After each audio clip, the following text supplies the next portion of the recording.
The following program is rated TV MAL. It contains strong language and is intended only for mature audiences. Go fuck yourself. How's everybody's father feeling today?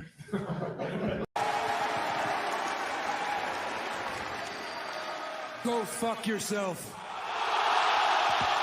Oh, what do you guys want to talk about?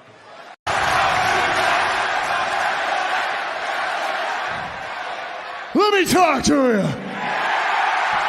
We are fucking back. We're back. Classic.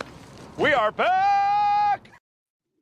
That is right, folks. We are back, baby. That's right. And welcome, everyone, to the Circle Debate in Time Wrestling and Wrestling Delorean podcast, folks, episode 219. Man, it's glorious havoc of what we've been seeing this past weekend of professional wrestling. And it's not over because we're getting more this weekend. And son of a bitch, man, this is so much. But we want to thank professional wrestling for giving us that much entertainment. But you know, folks, I'm not alone. The host, even like me, Familia! A three! There's the four horsemen are here, but we're missing the fifth one. Where's TK? Damn it. Where's Tom, too? Damn it, everybody. The whole crew. But we'll go ahead and introduce our host, ladies and gentlemen. Man, this man, he's a redeemer for a reason. He doesn't redeem himself, but he redeems for all the debaters out there, because you cannot debate with this man. Because if you do, you're not going to hear the end of it. I'll tell you that, because this man is nothing but what can I say? I can't say much. Man, he'll bring out Fuck yeah! Coming again to save the motherfucking day, yeah! He does come save the day, folks. That's right. Because I'm not just the coolest, and I'm not just the best. The Redeemer is back. That's right. The Redeemer himself. I am feeling it. I'm going to tell you right now, whoever's holding that network championship, remember, I'm coming. But other than that, always remember, it is Thursday. We are live, Circle of Debate, and you always must remember that it is game over. Oh, it is. It is game over.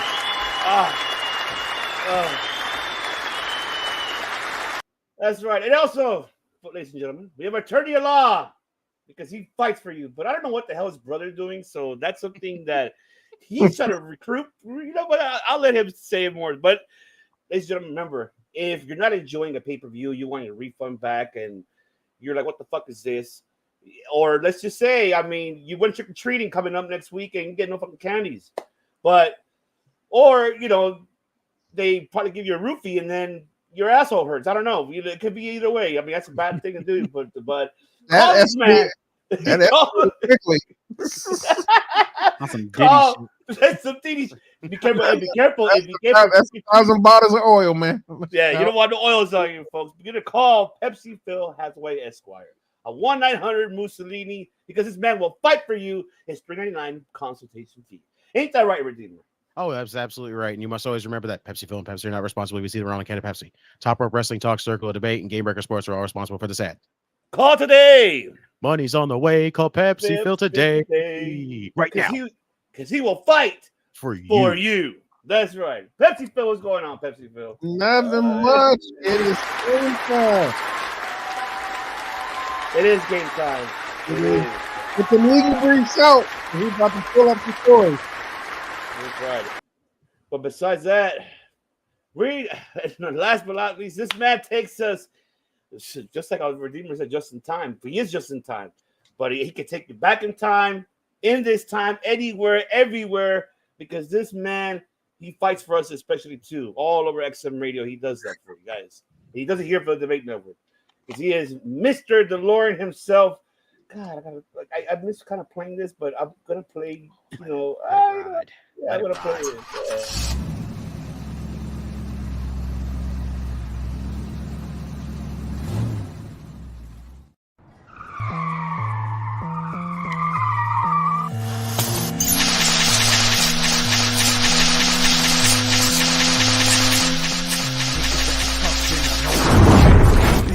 Drink in the club till the wolves come. Surrounded by the sheep in the street till the wolves come. Everyone strip on the floor. We the wolves done. The fuck with De Niro, I got a Snyder extended clip, so who wanna play hero? Go bad shit like Ozzy, I was born in the darkness. Oh, you the wolf till we pull up and you're harmless.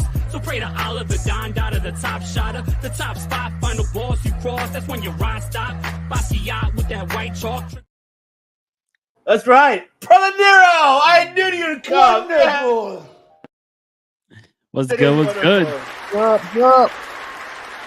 So glad to be back. What we doing today, brother? What we doing today? All right, but before anything, he's just in time. Vince, what is shout out to Vince. Awesome show last night with, of course, our brother Nero, and just love that, man. Had a blast. That was a blast. Man, you guys brought up great stories that I was just like, oh my god, man. Yes, thank you. I know. Shirts are coming. Shirts are coming soon. OPC. Oh yes, the original Papi Chulo. That's right. Pepsi Eagle. All right, thank you. It's not it's a Pepsi product, so we'll just go with it. Okay. Of course, Vince is now part of the Debate Network family. So he's official. So welcome to Familia Vince. So you catch him every Wednesday baby, on GETCHO Live. That is right. But folks, we got a stacked show for you today. Man, there's so much shit going on. But we're not going to go through every match. We're just going to feel how we felt the event and what's the future of it. And that is this right here, folks. That's right. If you joined us for night 1, night 2, thanks to these gentlemen right here are the two hosts, the Redeemer and Pepsi Fear, for hosting, of course, the Maple Leaf Pro Wrestling Forge and Excellence night 1 and 2. I was there for night 1. I wasn't there night 2 because, of course, I'm sorry, dinner. I had to say it. Dodgers going into the World Series. Sorry. Hey, hey, let's go Yankees. That's the hell. Let's go Yankees. Judge about to get Otani's ass. Let's go. Juan Soto, talk to me. Oh man, but man, this was incredible. Got heated in this joint real fast. Well, I mean, it is what it is. East to west, but you know what? We still love each other. That's what love you. Love you, brother. But man, this was an incredible event. Oh man, the buyouts was incredible. The audiences when they sold out night 1 and night 2 was sold out as well. Scott D'Amore did an incredible, phenomenal job to put into AJ Styles. But this, wow, the future of it, as we saw night 1, I guess it will be a future 2025, meaning they might get a television network. Hopefully they do. But what's the future for this promotion? And not only that, gentlemen, but just seeing those independent stars that we saw that we haven't seen. Alex Zane, Aiden Prince, and seeing I can't pronounce his name, the one who teamed up with with formerly known Jinder Mahal, but gotta give a shout out to all of these independent wrestlers. And I hope this is what I'll say very brief. I hope that this becomes like your PCW here in the West Coast, like House of Glory up in the East Coast. I hope it becomes this type of style. And that has that television network in Canada, but also could be here in North America as well for us to see and be more, just be more intrigued. And I mean, it's great to see another wrestling promotion being born again and rebranded. Thanks to Scott D'Amore, did a fantastic, job. I loved it. Every match for me was fucking like a banger. It was just, there's no disappointment in that. I can't say nothing bad at all happened in these 2 nights. But, man, what's the future for them as well? So I'll take it to you, Brother Nero. Give us your thoughts of these both nights. What do you grade it, and what do you see the future?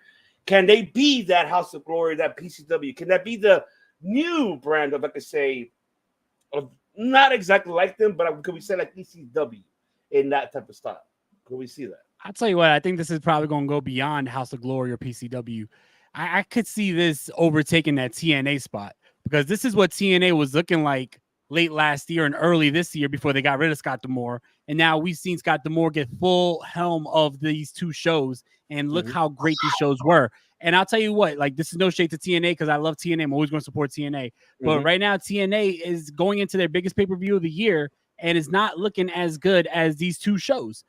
Scott D'Amore really has something special in Maple Leaf Wrestling right now because this was a banger of a weekend.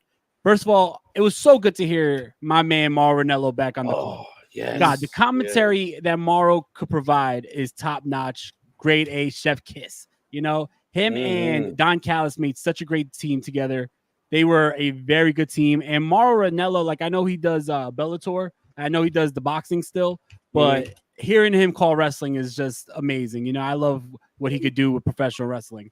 And I've been a fan of his commentary since he was doing the New Japan show on Access TV. And then, you know, of course, he went SmackDown, NXT. I feel like NXT Black and Gold was at his peak when Mauro Ranallo was on the call. But the matches, man, this was a super card both nights, right?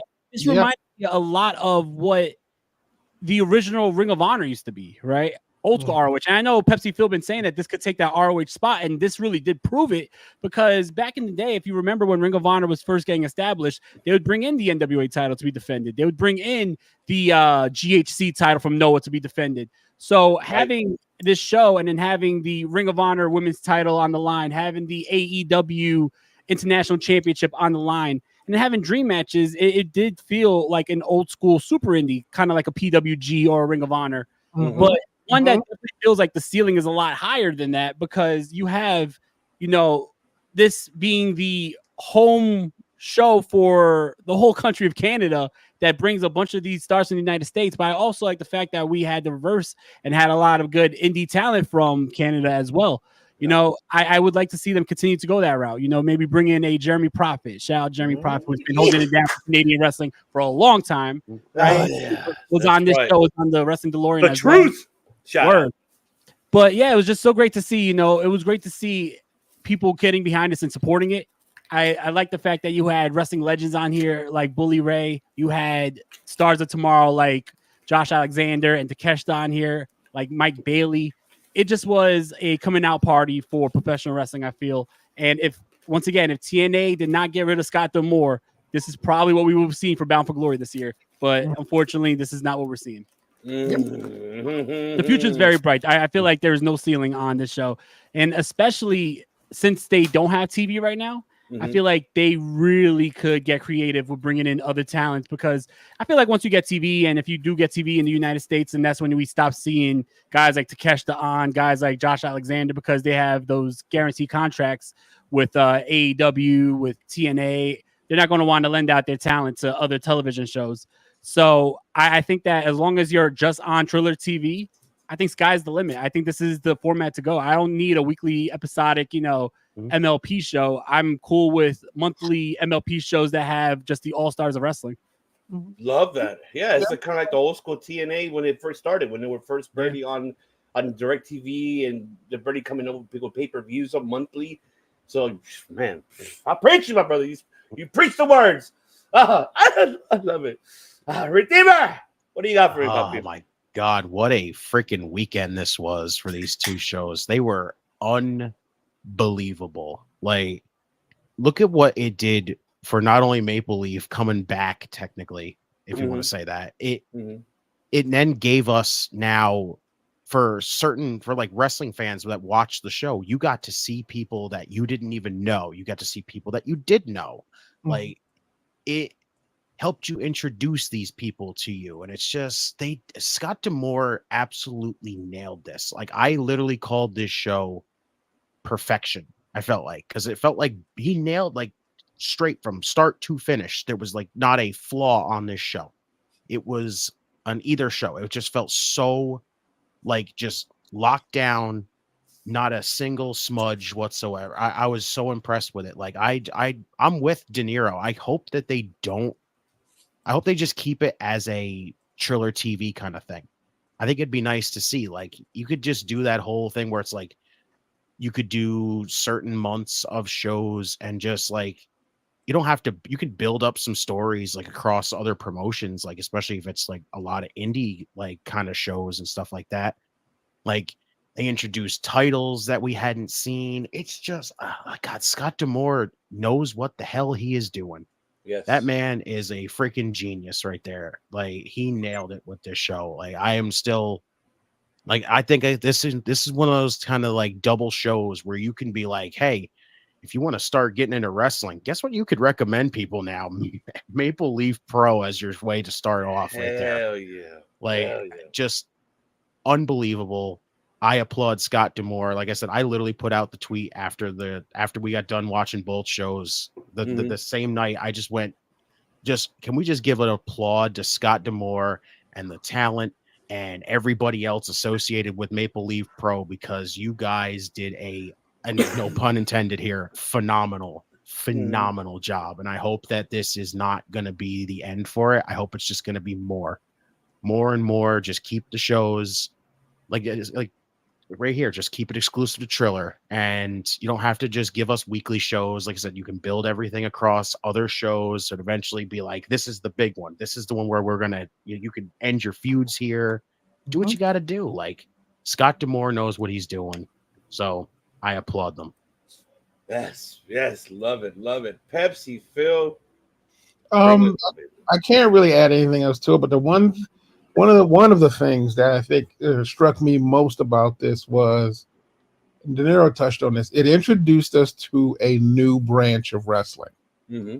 Not just the guys from Canada like Rohan Rajit, I think, or Rajit Rohan. Yeah, Rohan Raja. Yeah. Rohan. Good to see him, man. I was really like surprised. Or Bhupender, who was those guys. Yeah. Like that was just Canadian. That was just Canadian talent. Period. Which no offense, and El Reverso, bless them all, legitimately great talent in Canada right there. Like that was one of the things I enjoyed. The other thing I enjoyed is they introduced us to like at least 3 new wrestling promotions we had never heard of before. Oceania, I think you may have heard them peripherally, because that's an Australian one. But for the most part, there was the Qatar Professional Wrestling Organization. There's a third one which I can't remember for the life of me right now. But I think all 3 of those companies formed a small contingent called the PC. Was it PCW or PWA? Pro Wrestling Alliance. Yeah, PWA, which is 3 different promotions all in one, who were like, I guess, around with each other. They introduced us to that, which is just a testament to Maple Leaf Pro, because like you said, it wasn't just AEW, TNA, and New Japan. Like, they introduced us to a lot of talent and a lot of promotions around the world. Folks, like, we were introduced to a Grail Championship, which don't know what that was, but apparently it's a thing. The belt alone is beautiful enough to make me want to go buy a replica myself. But at the same time, though, we got to see a championship change right there. But again, I enjoyed it because we got introduced to more wrestling in one promotion than we were used to seeing.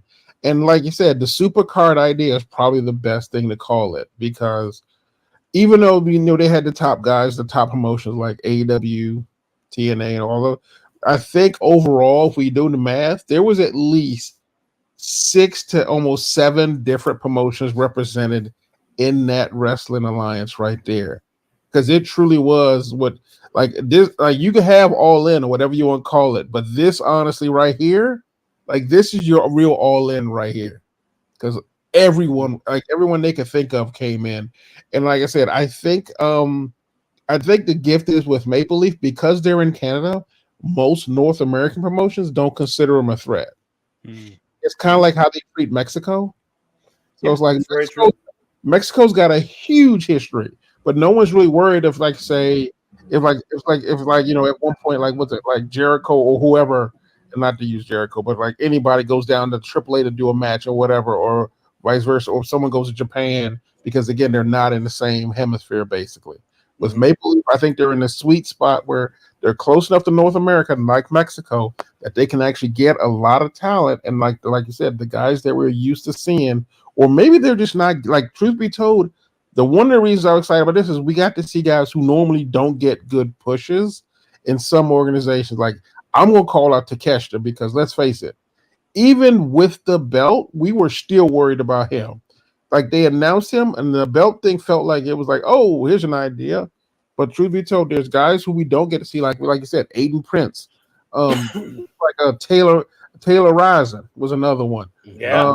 So like those, like, people who have been Trevor Lee. Oh my God! To the moon. Alex Zane, Laney Luck, exactly. Yeah. Kylie Ray. People who have been on the grind for a while and been bounced around the North American circuit, who honestly may not get a lot of press, just because, like you said, they are quote unquote freelancers who've been bounced around a lot. Maple Leaf gave them really great exposure, and I would not be surprised if all of those folks we just mentioned will be back at Maple Leaf Pro at the next one.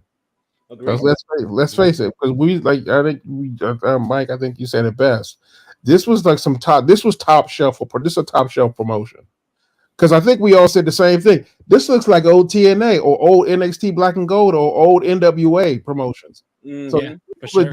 This is legitimately this was like probably the most professional for a first time promotion. And again, that's Scott D'Amore's work right there. So I guess either he got funding or he funded it himself. However he got it done, it was not a slacker production. Truth be told, if you think of about the original All In that AEW had, if you look at the production that they did versus the production this one did, miles apart. It was way different, way miles apart. Just like the production, you mentioned the production was so different, and it gave it more to the. I don't know, maybe it's just me because of the theme of it. Like the music, time wise, it gave you that intensity. Like, oh my god, this is gonna be so awesome. You get what I'm like? It feels that like Scott, even though Scott only had 2 nights as their first promotion, Scott told the story. Yeah. Like his promotion, it wasn't about the wrestlers, which it normally would be, and that makes perfect sense. But because it was their first night, they didn't have anything to build, so he made it all about Canada, Canadian wrestling, and Maple Leaf Pro Wrestling. And he wanted the story to be, this is what Canadian wrestling can bring to the table. Yeah, and he did do that, especially telling the story for doing night 1 and then booking the matches for night 2 because night 1 telling the story to it.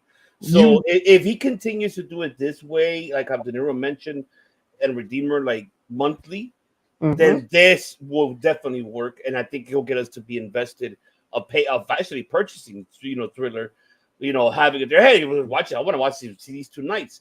Why the hell not? Because they could be within those gaps that when there's no NXT, no Ring of Honor, no AEW, no New Japan, no WWE, they could be within those gaps. And, hey, let's just do it. We're like, oh, they could definitely pull it off. I can guarantee they can pull it off.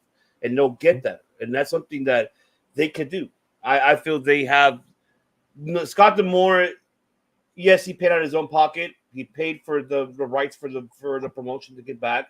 He paid for the library, of course. So he paid out of pocket because I looked into it this past weekend, more details of what he did. And that's all his money that he invested on this to get it from Papa H. Well, here you go. Take it. Go ahead. Go ahead and take it. And he took everything. He took every single drop of whatever left. Truth be told, all he has to do is, like you said, if he just does a pay-per-view once a month, not even once a month, but like, what's up, Henry? Yeah, once every 1 or 2 months, or and do like some online marketing to keep them alive with like keep MLP in people's minds to the next promotion. Theoretically, he could keep it going for as however long he wants. All right, fuck it. So honestly, I don't, like I said, we're not talking about the matches because truth be told, you this is one of those shows you need to go see for yourself. Yeah, that definitely is. I agree. Anybody who are listening. It's not enough to go talk about it because truth be told, if you talk about the show, you will sound insane. I'm not even gonna lie to you because it's not in a bad way, but in the sense of it was so well planned out, so well choreographed, so booked so well with guys who honestly you didn't know they could go against each other. That the way he laid it out was almost like, I think Justin said it best, fucking perfect. Like as pay-per-view goes, this is probably one of the only 10 out of 10 pay-per-views I can come up with. Yeah, so far this is the ones that we have graded by far 10 by 10. That's at this point. And it had everything. It had action, drama, lots of comedy, but they never sacrificed the wrestling for the comedy. No, that's key. That was the thing. They never sacrificed the wrestling. These were just folks who were really good at what they did, which is the thing I most appreciated. Absolutely. Yes. All right. And then we got to talk about it before we even, because somebody over here is going tomorrow to see SmackDown. Where's the Nenny, damn it? I gotta hit the Nenny, damn it. Fuck, man. Like 2 episodes of SmackDown. They're doing the taping. Yeah, I know. Let's go, though, bro. Papa H, you're spoiling us. Like, shit. Like, you make the debut this past Friday, and you're giving us this Friday DIY and fucking Motor City Machine Guns. What the fuck? You're spoiling. Oh, I'm losing my shit. I'm just trying to come down. Oh, man. Damn it, Papa H. Welcome to a new time. Welcome to a new era. Thank you. You are giving me an era. Honestly, he's only doing the one thing I'm glad he's doing. What? What is that? Bringing back tag team wrestling. I was going to get to that. That's amen. Exactly what I was going to. Amen. You preach the word. I'm just saying. Thank God. But remember, we said this last week, though. We said it for this debut. This better fucking start the division for this tag team title. Division, tag team division on both brands. And hopefully we can see it on Raw, too, because when War Raiders return, we can hopefully with this tournament happening there. I know SmackDown's having their tournament. That's fine. I'm okay with it. And I heard when the Lucha Brothers are eventually coming in. Honestly, I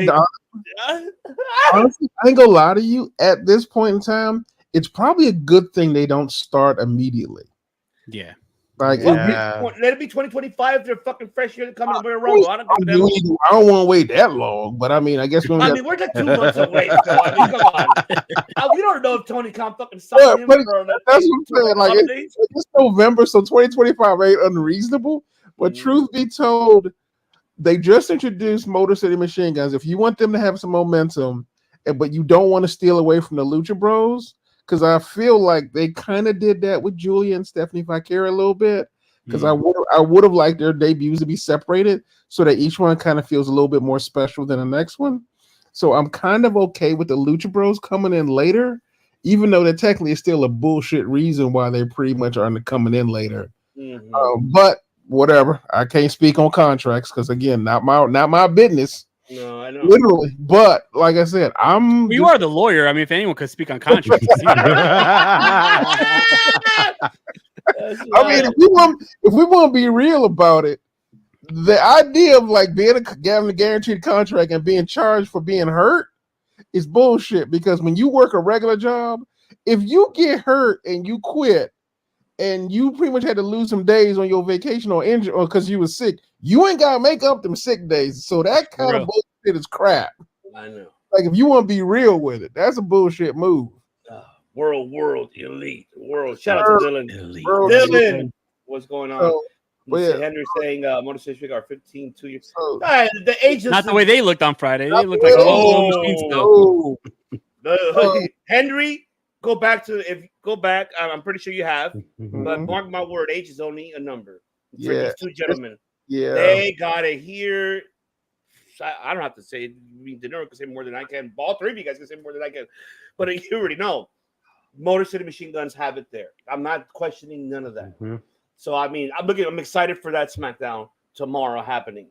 You know, we did see what happened on Raw. I mean, the only thing I could really highlight, we're getting it. I mean, Redeemer got excited. Raw Dog, and of course, he called it. I mean, it's going to happen. Final Testament and the Wyatt family. Yeah. That's going to happen. And I hope it happens out of it's not a crown jewel, hopefully at Survivor Series for the War Games. I wouldn't mind seeing Final Testament and the Wyatt fucking family, intergender fucking that happened there. Let's fucking go. Yes. I don't mind that. You know, it was going to happen between Bronson Reed and Miz, my friend. Final Testament and Miz. I get that. Yeah. Until he joins, we'll see.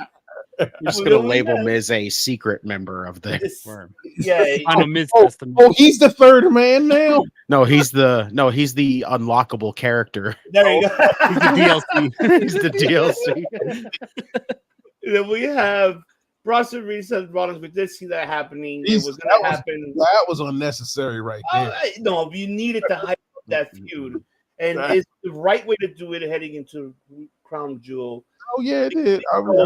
It makes sense for me because you're only, 2 weeks away for it. You have to rush this in 2 weeks. So there has to be a way to how to rush that story because now everybody's not getting anticipated to see that. And I'll probably change my mind when we get to the predictions with that, but that's until like in 2 weeks. But I feel that Bronson should win that one and have him win upset and continue that story. So I mean that's but I like how it's going with it. At least we're seeing the ruthless aggression of Bronson Reed. We've seen this already with Braun Strowman, and now seeing with Rollins. Why the hell not? I don't mind it. Continue doing that. Then the one that hurt our hearts. Why? Just fucking 14 fucking days and you took away the belt, but I get it why. I wasn't upset by it at all. In my heart, I was hurt, but in my mind, I understood it because we talked about it last week about it too. So I kind of understand. But Ivan's the pure definition of just my mind's telling me no. I'm more hurt about Samantha Irvin not being there. Thank you. Yeah, I'm more hurt about that. Leslie Garcia, you was a little bit rusty, homie, but you was good though. That's not bad. I give her credit. She was good though. You about the age. That's right. I was just thinking what they could push. Yeah, but they deserve to get signed. They deserve to have those paychecks. Finally, they've been working their ass off for over 15 years on the independent circuit. They deserve to have a big paycheck, and congratulations to them. Now, I'll tell you right now, we all know why they didn't get picked up earlier. We know whose fault it was because they would have been if Triple H was in charge sooner. They would have been picked up a lot sooner than they were right now. You know he wanted them in the first place, but no. McNugget, on the other hand, like no, Pat. Yeah, I was about to say like. And truth be told, I'm okay. Are they Bob Holly? Are they like Bob Holly? Like, nah, he's. I would have just stripped them of their name and just literally called them Sabin and Shelly, and that was it. Yeah, and then eventually would have broke them up and turned them like Sabin into like some kind of disco dancer. He probably would have. Bring back Disco Inferno and everything. Exactly. Be like, oh, great. But like I said, I mean, seeing what we saw Raw and see what's coming up on SmackDown, there's still a lot to develop on SmackDown. We don't know what's the direction they're heading with, now with the, Randy and Kevin situation. We know with the whole bloodline situation and knowing that they caused pretty much Jey Uso to lose the Intercontinental belt to Braun Breaker to, regain it back. I know people in the IWC were upset. It's like, oh, yeah, because you're making this a jump around belt, but it's a part of the story. So I understood that. Does it feel rushed? That's a question that I feel that all of you guys could answer that. But there's a lot of things in that situation. It sucks, but I still feel that Jay will get that title back eventually. Again, not right now because he's now in this situation. Since he showed up on Friday, so you're breaking up his family, and then they came here to support you, and then you decide no support. You super kick, not Tama but Toa, and then there you get someone dropped by Jacob Fatu outside. So it's like, shit. All right, what do you expect? So that's it. It was expected, unfortunately. Now, the biggest question is here that I asked you three gentlemen, I'll start with you, Deniro. Is it, breakdown for SmackDown for us? What are you excited for? Especially you're going to go there in attendance tomorrow to see Motor City Machine Guns. I love you, but I am jealous of you. But you're going to have a great time with the family to see that match. And what are your expectations of that tag team division? Could they be the example? The other question is here about Raw is what do you see with this Rollins and Bronson Reed? And a final one, of course, is this Judgment Day storyline boring? So the floor is yours. So yeah, for SmackDown, I'm very excited tomorrow for that tag match. I've been a big fan of the Motor City Machine Guns for many, many years. And like you said, it's so good to see them finally get to the big show. I loved what Corey Gray said last week. This is your favorite tag team's favorite tag team. That was such a great line. They've been around for a minute and they always impress, even up until, their last little run in TNA. Shelly's champion. Sabin was X Division champion. They were doing great. They were, truth be told, they were a team that would fit right in with Maple Leaf Pro, especially with their ties to Scott D'Amore. And I wouldn't be surprised if one day we do see them show up as representing WWE in Maple Leaf Pro. But anyway, definitely excited for them versus DIY. I think that's going to be a banger of a matchup. And that is a type of matchup that could really bring a lot of life to the tag division. I don't want this to be a one-off. I could see this being a feud that they keep going back to. But yeah, you add them with the Street Profits, with the Usos if they eventually do get back together, which it looks like they are. You add, Gorillas of Destiny. It looks like the tag division is about to get that, shot in the arm to rejuvenate it. But definitely excited for that. Definitely excited to see what's the fallout with Jey Uso dropping that title and, being screwed over by the new bloodline. So, I mean, I wouldn't be surprised if tomorrow night we get the return of the original bloodline, the OG bloodline with Jey Uso coming out. He might, start to fight, get jumped, and all of a sudden Roman and Jimmy come, they protect him, they help him, and then they all just like, what, fuck it. I don't agree with you. I don't want to be, down with the whole bloodline thing again, but just for Survivor Series, I'm willing to tag with you. And that's all we need. I think that the Bloodline Civil War is going to be very fun in that matchup at War Games. It's going to be a hell of a matchup. I'm also very intrigued with the whole Randy Orton and Kevin Owens situation because it reminds me a lot of 2011 Kevin Steen when he was kicked out of Ring of Honor and then trying to get back into Ring of Honor, and he was, cutting promos on his cell phone camera and putting it on the Ring of Honor website. And then, you had the Authority trying to keep him out of the show, and he was like trying to sneak back in and start all this drama and all this, mayhem. So if this is anything that we've seen in Ring of Honor, I think that we're going to get a really fun storyline with Kevin Owens. That led to the whole Scum storyline, which I thought was a very underrated storyline in Ring of Honor history. Mm-hmm. So if they run that back here in WWE, where he's like the anti-authority figure and just this crazy maniac that they can't control, then I'm definitely for that, especially if it leads to a matchup with him and Randy Orton. It's going to be a lot of fun.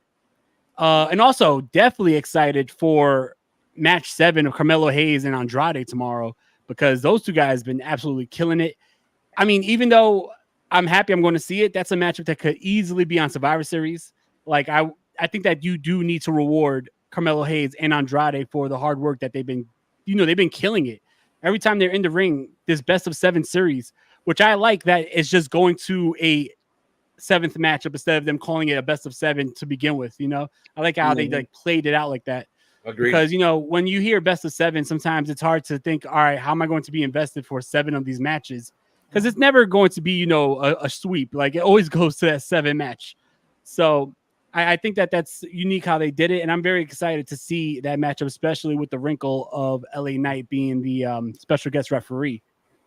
On the Raw side, Seth Rollins and Bronson Reed, I'm very excited for. I definitely think Bronson Reed needs to win the first matchup with Seth Rollins to really solidify him as a top guy.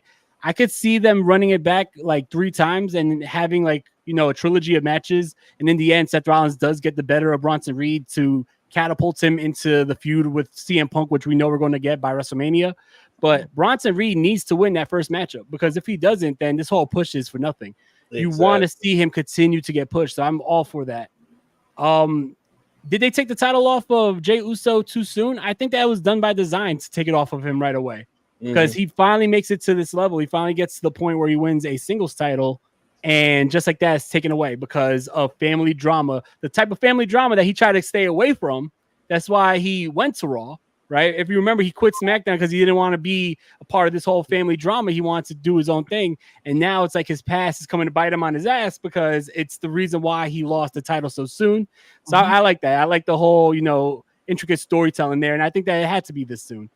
And truth be told, I'm a huge Braun Breaker fan, and I love Jey Uso, especially. I love that moment with him winning title, but Braun Breaker had a lot left with him as IC champion. I feel like he could have went on a long run, and I think that we're about to see a nice long run with Braun Breaker as the IC champion. I also love the little tease there, the little showdown with him and Jacob Fatu, because if we eventually get Braun Breaker and Jacob Fatu, if you thought that last Monster Standing matchup was crazy, they are going to tear the building apart. Oh my God, I love it. But yeah, I mean, everything right now WWE is doing is it's cooking. Judgment Day, I feel like the Judgment Day lost a lot of steam after Bad Blood, especially with Damian Priest winning clean. I feel like if you want to keep Judgment Day hot, then Finn Balor had to beat Damian Priest. I mean, I don't know. Right now, it's going to be interesting to see what they do with them, especially with the tag team title tournament. I feel like we are probably at the tail end of Judgment Day. I don't think that you could keep it fresh for much longer than where we're at right now. I do see them probably ending the whole Judgment Day faction, if not by Mania, then maybe a little sooner. Just because what more can you do? You know, I think Liv and Dom could go on their own. I don't think that they need to be a part of Judgment Day because that's probably the most, you know, intriguing part of that story is the whole Liv and Dom and Rhea thing. But even after that, like how many more times are you going to run back Rhea and Liv? Like, I don't think that storyline is in the same cloth of Drew McIntyre and CM Punk, where you wanted to see it finally reach that crescendo because you kept building and building and building. Here with Liv and Rhea, it's like, all right, come on, what else can you do? Like, how much longer are we going to go with this? Rhea needs to win that title back and just start feuding Raquel. Like, let's get Liv out of the situation and now of the picture here. But besides that, I've been a fan of everything that Triple H been doing right now and the way WWE is cooking up these storylines. Before I pass it on to you, Redeemer, I want you to clarify one thing to the audiences because you were there last night, but I want you to say it. What GETCHO mentioned about, because I heard everybody in IWC about the comment that Carlito did, but just clarified it. He said, yeah, I mean, I'm Filipino, I'm Asian, so well, okay. It was a simple shit that who cares? Yeah, it's not a big fucking deal. There's a lot of, and not just in, this could be a whole nother topic, not just in wrestling. I think in, just everything right now, pop culture, politics, there's a lot of fake outrage. And I do feel like people are offended for something that I'm sure he got the okay from with the Damage Control girls beforehand. Exactly. At the end of the day, this is a entertainment show. If this was, say, the World Series and one of the broadcasters said to Shohei Ohtani, hey, I got to learn Chinese, knowing that he's Japanese, then it's like, whoa, hold up. But this is, a fake entertainment show that's here to, bring you on this emotional roller coaster, whether it's for laughter, whether it's for, drama. I don't think that it is as big of a deal as people made it out to be. If it was, off script, then I think that the only thing that would have been better is if he got it cleared before going off with the line. But I don't think that, I know Just was saying yesterday that it's basically him trying to do like his R-Truth moment, right? And I agree with that. I do feel like it was supposed to be a funny moment and people are running with it as like this malicious, anti-Asian thing. And it's like, I don't know if it's that deep. Agreed. Edward said, when will Jacob Fatu turn on solo? I don't think it will be for a while, but I see him as a mid-card push. I agree with that. I see it soon, to be honest. I think that if you look at Jacob Fatu and Solo, where do they fit in at WrestleMania? I think that you got Roman and The Rock. You're not going to have Solo a part of that. I do think that you could probably start that right after Survivor Series, leading into starting to see the dissension at Royal Rumble, and then eventually at Mania we have Jacob Fatu versus Solo. I love that. If Cardi in trouble, that Tiff should receive the same treatment as her Instagram post on Jade. I don't think so. I'm with you, Henry. We're clarifying that. De Niro clarified it because Just from GETCHO, he mentioned it last night on the show, and I'm glad it was clarified because this is like this is a simple word. It's like if it doesn't offend us, doesn't offend him, and I feel that it should not be. I don't think it should be a big deal. It's just a common thing how De Niro said. I mean, I can't add it to anything what De Niro said. So I mean, if people were offended by that, then definitely don't go back to the Attitude and watch Kai and Tai because. All right, exactly. Don't go back and see that. You want to talk about every stereotype. Yeah, exactly. You'll get offended of that shit. Yeah. Redeemer, what do you got for us, puppy? Oh man, I'll start with the Guns. The Guns being in WWE again. I was excited for this, and I know everyone was talking about, oh, they didn't barely get a reaction. Oh, this, that, and the other. You know what? Listen, we got fucking hype for it. Okay, we got the Guns here. This is how you. If you want to rebuild your tag division, this is how you do it. You bring in quite possibly one of, if not labeled up as one of the best tag teams in the entire wrestling and the entire business. Like, they're unbelievable. There it is. I'm sorry, you said that. Vibe. Let's go. Yeah, you bring in one of the best tag teams in the world to freaking enhance your division. You know what the hell you're doing there. Like, I'll even say it, they're rebuilding the women's tag division really well. It's amazing how they're handling this. Triple H is seeing that now the tag team division has been slacking. It is time to pick it up. And again, now SmackDown side is getting absolutely stacked with just amazing teams. And now you got the guns in there to basically just go in there and just lead that division. Because honestly, I think they're going to win this entire thing. I think this is going to happen because I could see this coming because I have a little something cooking up in my head there with how this could go down, but we'll get to that whenever. Yeah, guns being there just enhances everything. So I'm happy for that. I'm with the Owen stuff. It's interesting because I didn't see it going down this way. I just didn't. It almost felt like the Owens thing was kind of going to be a red herring for Randy Orton, but it's not for Randy Orton. Now it's KO feuding with Orton. It's kind of interesting. Like, I don't know where you go from here. Like, it's almost kind of like when Randy had like his interview and he sat down, he's like, maybe I just kind of don't want to turn heel anymore. I'm like, you know what? Maybe he's actually not going to. KO's gonna be that guy. Like, he's the guy that, he kind of played us a little bit. We kind of seemed like maybe KO's kind of changed his ways. Nah, he's still that old Kevin Owens that we know the best, and he did a fantastic job with it. And I'm intrigued to see what's going to come out of that whole situation. For the Raw side, man, it was crazy. Like the Jey Uso stuff. Listen, I know everyone is disappointed because the reign ended short, but you know what? It had to happen. Just had to happen. Everything was set up perfectly. Jey Uso showing up on SmackDown to confront Solo basically was him signing his "I'm about to drop the title" clause right there. It was immediate right there. As soon as he showed up on that SmackDown and confronted Solo and basically told him, listen, don't divide the family. Do what you got to do, but don't just don't have the family at different ties. And that's fine. You know what?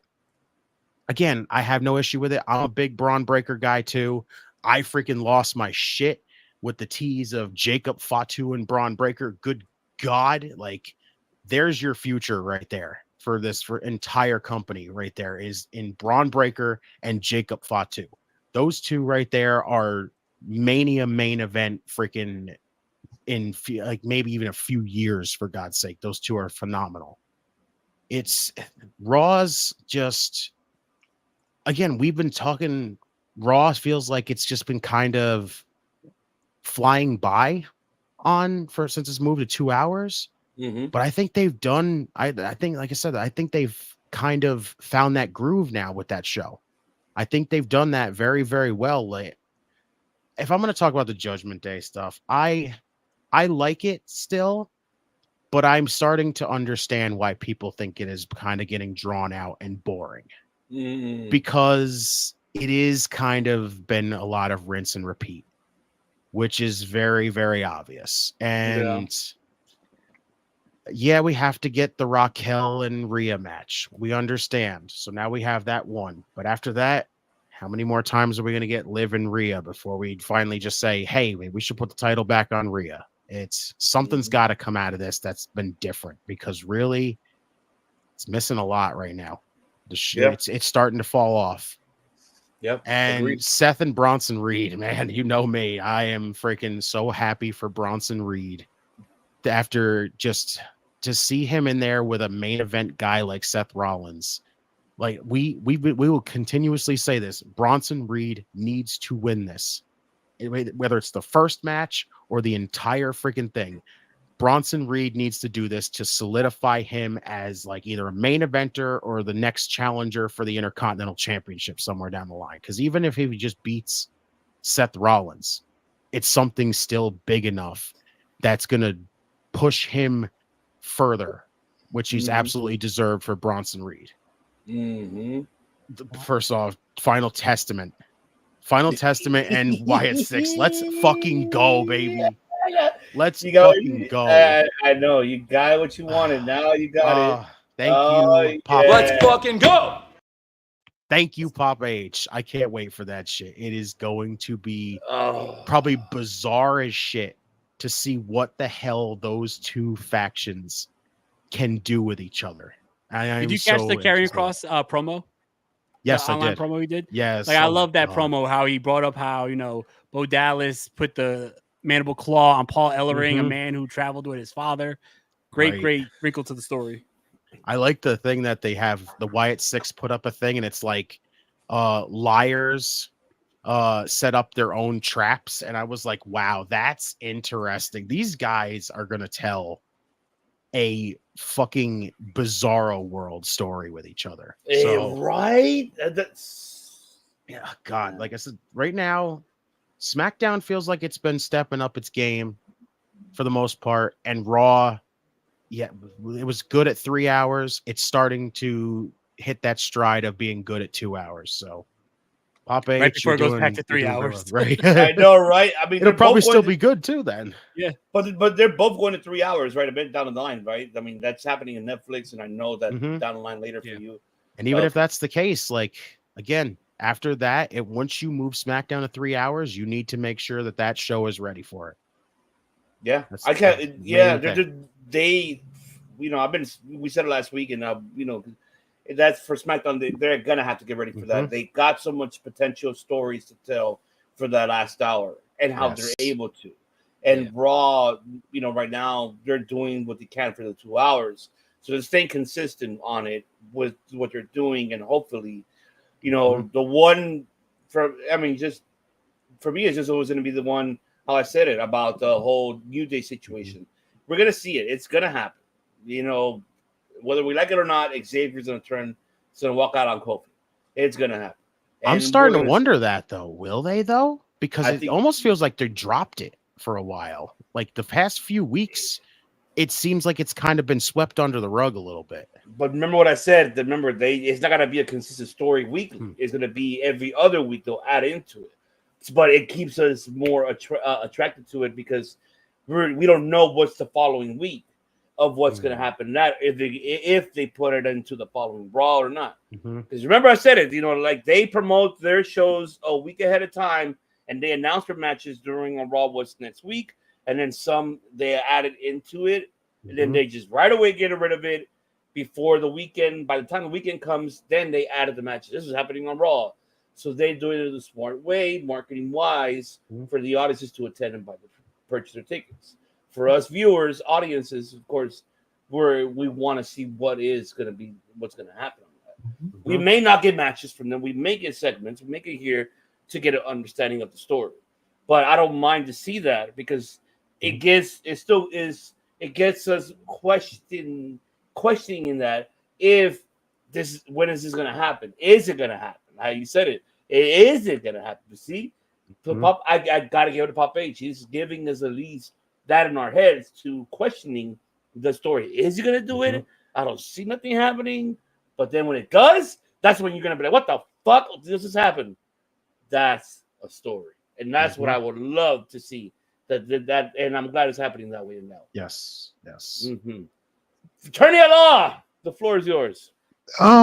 Basically pretty much mostly everything you said. Braun Breaker Steph was nice. Jay losing was expected. They basically said that after you said you saw SmackDown. I'm actually happy with the way the Judgment Day is going right now because they obviously looks like they admit like the Liv and Rhea thing took over the Judgment Day storyline. They didn't have a storyline other than that, and they kind of put themselves in a box where Liv and Rhea was the only story. Like even Finn and Damian was a backseat to Liv and Rhea. And again, that's a testament to Dominic right there.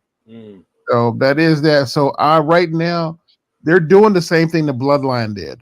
They're not trying to break the group up if they can avoid it, but they're looking for a new storyline for them because it's kind of the same problem the Final Testament had. Because when Testament first arrived, we were like, what the fuck are they doing with them? It's just Karrion Kross walking around with two big guys. And now they have a storyline with him, and now it's Final Testament versus Wyatt Six. Judgment Day, I don't think it's petering out. I think they're starting to do a pivot. Like I said, I love the fact that right now Carlito is like, let me be the fixer for the group. Like he's putting Dom in some shit, and right now he has become. I'm not gonna say he's the leader, but he's the inciting element for a lot of the storylines that's gonna happen. What it seems like. So like everything they have to do is probably because Carlito either screws it up or comes up with a plan for everybody. So I'm pretty much fine with that. Honestly, you know how I feel about tag team wrestling. So the Motor City Machine Guns, who I will say it right now, is probably, in my opinion, probably the best tag team in this current generation of wrestlers. Where's the pen, man? I want to write this down. What time you said this? I write it down. Let's see. Like I said, I love the Usos, but truth be told, the Motor City Machine Guns have literally been around. 9:15 Eastern, October 24th, 2020. And I will say it right now. Best tag team. There you go.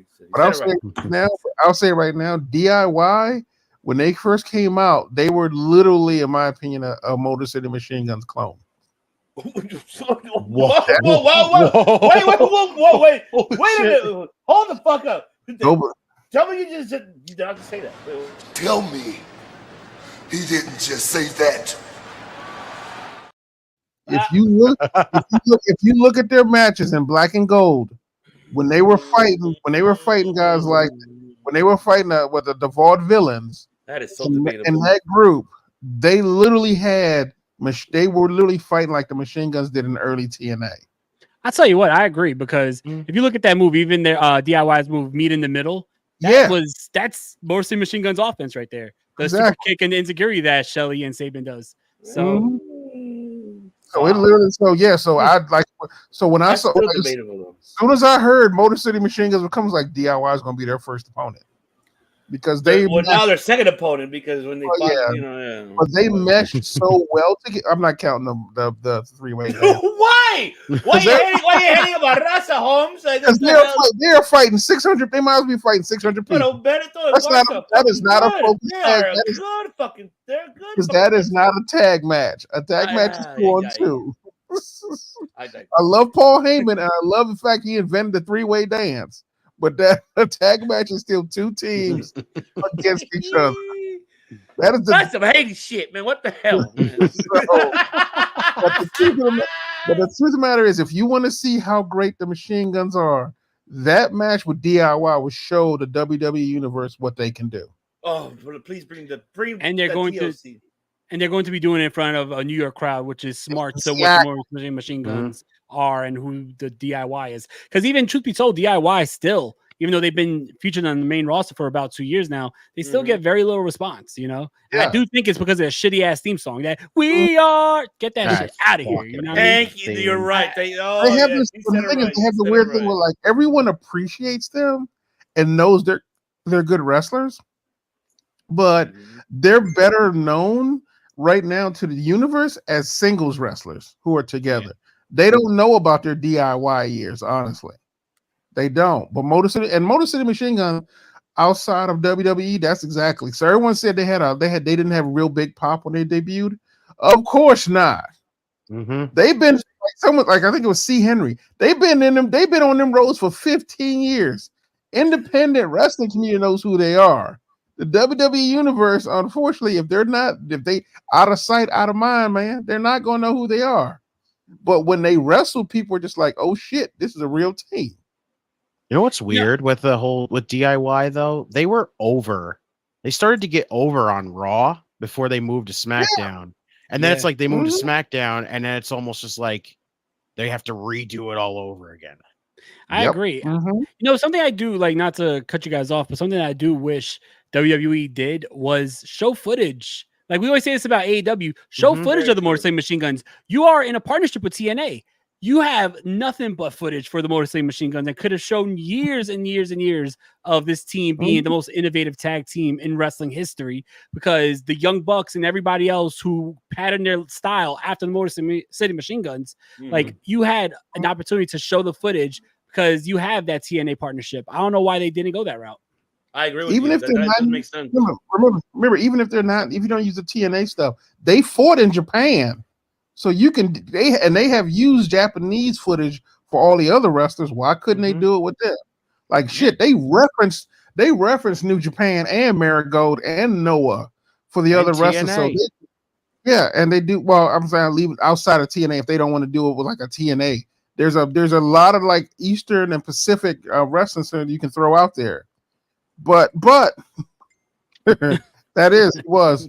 But yeah, and like tell him you're attorney-at-law. I'm attorney-at-law, damn it, not him. He was he was Miro's lawyer, by the way. He was Miro's lawyer on SmackDown.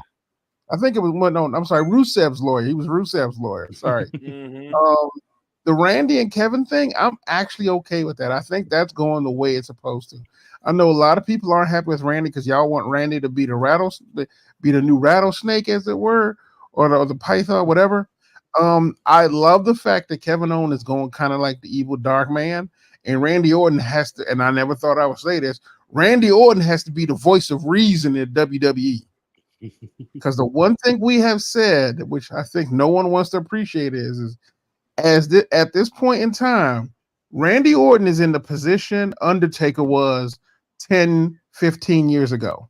Well, he's the last one, pretty much. I mean, veteran-wise. He is, as a veteran. Well, I mean, R-Truth is there too now.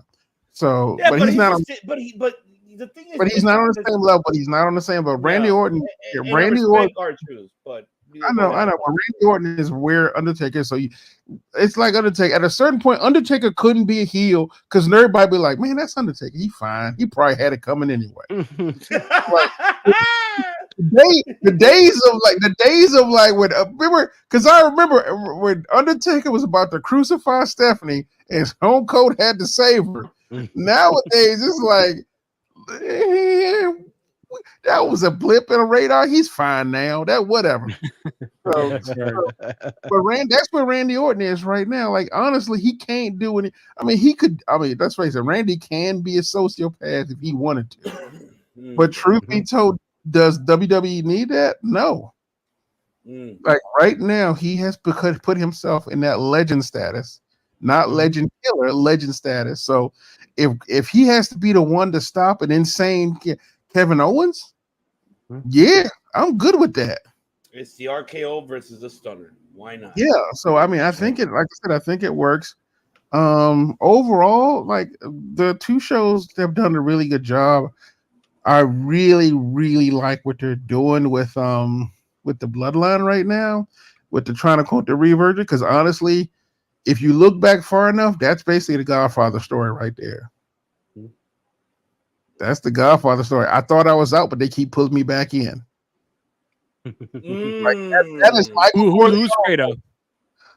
Fredo, you know Solo is Fredo because they got to kill Solo. It's got. Remember, he's the youngest one, and he the biggest pain in the ass in the entire group. Yeah. So is Fredo. Granted, Fredo was the oldest one technically, but we doing a lot of massaging with this storyline. So, but the truth of the matter is, that's what it is. Like I said, the family. Like I said, if you want to get real specific, Roman is Sonny. Oh, Roman is Sonny. And let's face it, I know you want me. And Jimmy is Clemenza. I ain't gonna lie to you, Jimmy's what? What? Wait, what the fuck? What? Why? Why? So is the final boss Don Corleone? I mean, have to give him an offer they can't refuse. Honestly, it's what's his name? It's the guy who they ended up. That's not Maroney. It's the one they shot in the pizza parlor in the Italian restaurant. Oh fuck! I know you're talking about. I gotta go back and see that. First of all, I watched The Godfather too goddamn much.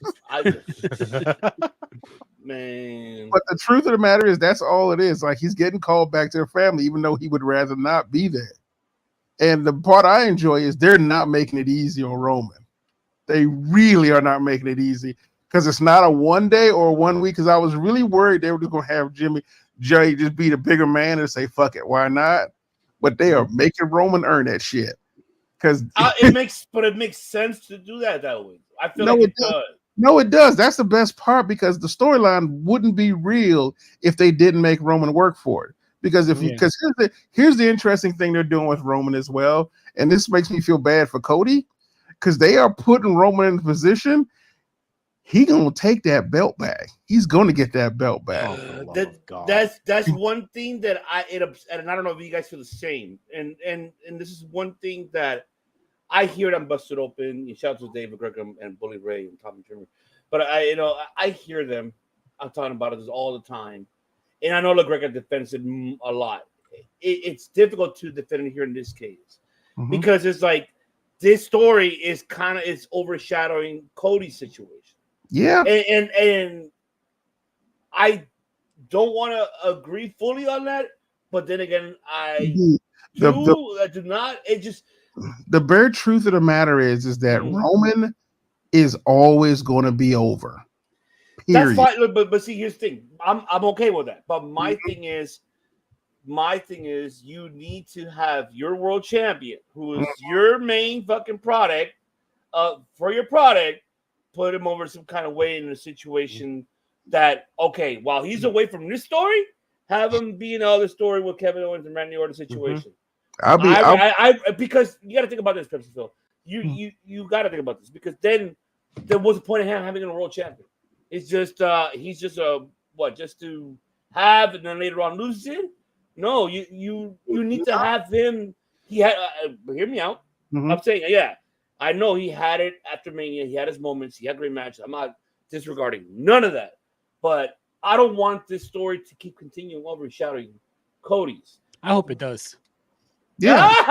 No, I'm being serious. I hope it does because all right. Honestly, I think that the story overshadowing Cody is going to be by design because I feel like Cody Rhodes already showed little hints of a heel turn when he was talking about how Roman is not the guy anymore. So if this continues to go down the path, I see, old school New Japan American Nightmare. I see the Ring of Honor American Nightmare coming out and saying, you know what, now I'm going to have to take you out because I fought so hard to finish my story, and now you're overtaking my story. So now this is, a problem between me and you. Exactly, and I guarantee you, if Cody goes heel, he will be more over. If he goes heel, he'll be more over as a heel than he is as a face. I agree. Because fans will. I don't know about that. Is right. Think about tough. It. Honestly, it's a tough one. I'll be honest with you. The reason I see that is because right now, people are in a position where like you have to cheer for Cody because of who his father is. Like you have to like him. Like you ain't got a choice. Like you're not losing much if you take Cody and turn him heel because you have Roman back. If Cody turned heel and Roman was still on the shelf and CM Punk is not there, like you have to have that number one babyface spot. I feel like Cody Rhodes plays such a good heel, and then, to be honest, I always felt Cody was a better heel than babyface. Thank you. I do think that it's a comfortable time to turn him heel. Maybe after WrestleMania, like have this whole story play out, and then after WrestleMania, you have this, and it'll be okay because you have Roman back. You have someone in that number one spot.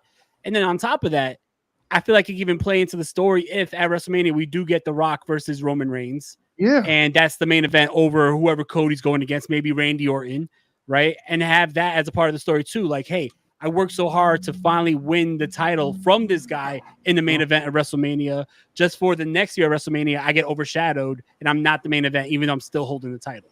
Exactly. I think that you could play the whole story out. I would not like the whole idea of having this continuously overshadow Cody, only because of the fact that if you think about it, all we're going to get is if Roman wins this fucking title back, we're just going to use he's a baby face to hide the fact that he's just going to not be on television again. Well, I don't want Roman to win the title back. I think Cody continues to be the champion as a heel. Like I see him taking Roman down and, having this feud play out as, the opposite of where they are now. I think that if you have Roman go chasing Cody for the title and then having to go through hoops and hurdles to get to Cody, and then eventually you have that happen, but not right away. I think that Cody could have a whole nother year as champion if as a heel, because now you're going to give it new legs. Those bits of like heel turn that you talked about earlier, like I don't even think that was even bits of a heel turn. I just like that was more justified attitude as far as I'm concerned. Like, this man literally just shows up and says, all right, I'm done with this. I've fucking dealt with the bloodline now for over 2 years. I'm done with this shit. I don't need to keep doing it no more. But now you keep dragging me into this crap. So it's just like, I don't blame him. I would not blame that man to be pissed off the way he was. But that's what sets off the heel turn. That's what sets him off. Hey, I mean, every bad guy thinks he's a babyface in his head, right? Exactly. I mean, it makes sense. It makes sense. Yeah. It makes sense. But the thing is, though, they're putting Roman in a position of being the guy. As much the belt, honestly, as much as people don't want to say it, the belt right now is negligible. Like, it's not the big thing. Ulafala means more than the Roman's WWE always champion been right the now. Yeah, it does. Right now, the Ulafala does speak more than championship. However, Cody being the face gives them some leeway to do the story with the bloodline and not have the championship be affected at all. Because let's face it, the bloodline storyline is so tight. That is a 3-year storyline. Shit, it's actually long. It's longer than 3 years. Yeah, it's going on 5. It's going on 5 years. Wait, has it been 5 years already? Fuck. It's going on 5. Yeah, Started in 2020. Yeah. Oh shit. It's been 5 years. That storyline is so tight, it does not need a belt to work anymore. They created a third belt in the Ulafala. Yeah. That's the best part about this storyline. So Cody isn't being overshadowed. It's just right now, Cody gets to be the champion, fighting off whoever and whatever, like I said, the Gunther and whoever's to come down, which are great matches. Mm-hmm. But the bloodline is its own universe right now. Because everyone that's always been the problem, though. The bloodline has always been the thing that just literally overshadows everything, which is not good. But that's why they separated when 90% of your show is basically null and void because it's not the bloodline. That's a fucking problem, honestly. Well, they fixed that though. Think about it. They fixed that though. Now there's like 3 different storylines that revolves around it. But the thing about I don't know. Still then, like, I look at SmackDown every single time and I go, so basically this whole show is just bloodline. We just look how many stars and tag team championships going on. We just talked about LA Knight. Yeah, but it's not that big compared to the bloodline. That fucking bloodline. Look how many stars the bloodline created though, outside of just the family. Yeah. You know, Sami Zayn is a main eventer because of the bloodline. Yeah. Because of that storyline with Roman. So LA Knight is a champion because of, rubbing elbows with Roman Reigns. Jey Uso, main event Jey Uso. Think about it. Before the bloodline, are we really looking at Jey Uso as a possible intercontinental champion? No, we're not. To me, Jey is really the only one that they made because LA Knight was already on the rise and they were already going to push him anyway. They just put him in a situation where they shouldn't have too damn soon. And Sammy, we've always seen Sammy as a main eventer. We didn't need him to be in the bloodline. Did they see him as a main eventer? I don't think they did not see Sammy as a main eventer until after rubbing elbows with Roman Reigns. No, I agree. I always thought, I thought El Generico was a main eventer. Like I love El Generico. But that's the thing, though. You can literally push the bloodline out and make that civil pocket, that pocket universe of just bloodline stuff. And then you have the rest of the SmackDown crowd to literally do whatever you want with. Because right now they're building a tag division. They're building a women's tag championship. The women's championship thing. I don't know what the fuck Nia Nye is doing, but she's fucking people up. You got LA Knight in that storyline. Those are not big storylines, but then again, there is no such thing as a big storyline that starts off big. Everyone just starts building it, and they're building it. Like I said. The Randy Orton and KO, they're building that one up. The same goes, trust me, and you said it with the LA Knight, Carmelo, and Andrade. That started off as a one-off doing fucking speed. What the fuck is speed? I do see SmackDown benefiting more when they're 3 hours because it won't look so compact with Bloodline starting. Yeah, exactly. You'll have more that you could put on that show and more storylines you could build. But going back to like the whole Cody heel thing, I would love to see, this way is not like out of nowhere where all of a sudden he's mad that he's not, in the main event or being overshadowed. I would like to see them start sprinkling some of little hints and details now. Mm-hmm. Like, Cody Rhodes could go and say to Nick Aldis, hey, I want Kevin Owens in the main event of Survivor Series. And Nick Aldis could say something like, oh, you have him at Survivor Series. But the main event is going to be the bloodline, whatever, in War Games. And then just seeing Cody be like, I'm the champion. Wait a minute. Why am I not the main event? And then doing stuff like that is going to plant the seeds for when he eventually turns heel, it will make more sense than just, randomly out the blue, like, oh, you overshadowed me. Like, have hints that drop, right before the big heel turn. The shitty thing is, I feel like Cody doesn't give a damn because he knows that that the bloodline shit always overshadows him no matter what. And that's what's shitty about it. So here's the thing, though. I don't think it's the bloodline that turns Cody. I think it's Randy. I think he wants to go after Kevin. Randy keeps going, let me get it. And at a certain point, he gets to a point where he gets tired of being pushed aside for other people and wants to fight his own battles. And eventually it just turns him, for lack of a better word, he just goes dark Cody. Because I don't think it's going to be the bloodline, because the way they're doing it with Randy and Kevin's going to be the one. Cody's going to be, let me fight him. Randy's going to be like, I got this. I always have your back. And either Randy's going to turn or Cody's going to turn. And like I said, I don't think Randy can turn, and people going to be like, boo. It's going to be like, oh, Randy, Cody probably had it coming. The shitty thing it feels like is if they feel like they just took Cody out of that situation. But here's the thing, though. Like, you guys will have valid points, by the way. Mm-hmm. What I wanted to say is you got me thinking that what you said, Phil. Now, the only reason why Redeemer and I are, when it comes to that, I'm not just, you guys have valid points. I'm not discrediting or disregarding the bloodline, what they did for Sammy and for Jay. I'm not discrediting or disregarding none of that. That's fine. You're valid points. However, the only thing we dispute is having that to be more of an initiative being in the main event. Every Friday, it has to be about them, while there's other talents that could be a main event and continues that they're going, like other stars that are eager, that have the capability to do that. That's the only dispute that I have when it comes to that. I agree, because it's going to be very much like NWO, where nothing else matters besides NWO. Yeah, that's what we're concerned about. I agree with that for sure. Yeah, that's the only thing I would say about that. Because the one thing I've always said about the bloodline is it just feels like it's always been the one thing they focus on, and the rest of it is like, yeah, it's there, and everybody's like, make sure you try to get invested into it, but everyone's just like, it's bloodline. That's it. Okay, but before we start going that route, keep in mind it's only been 2 weeks.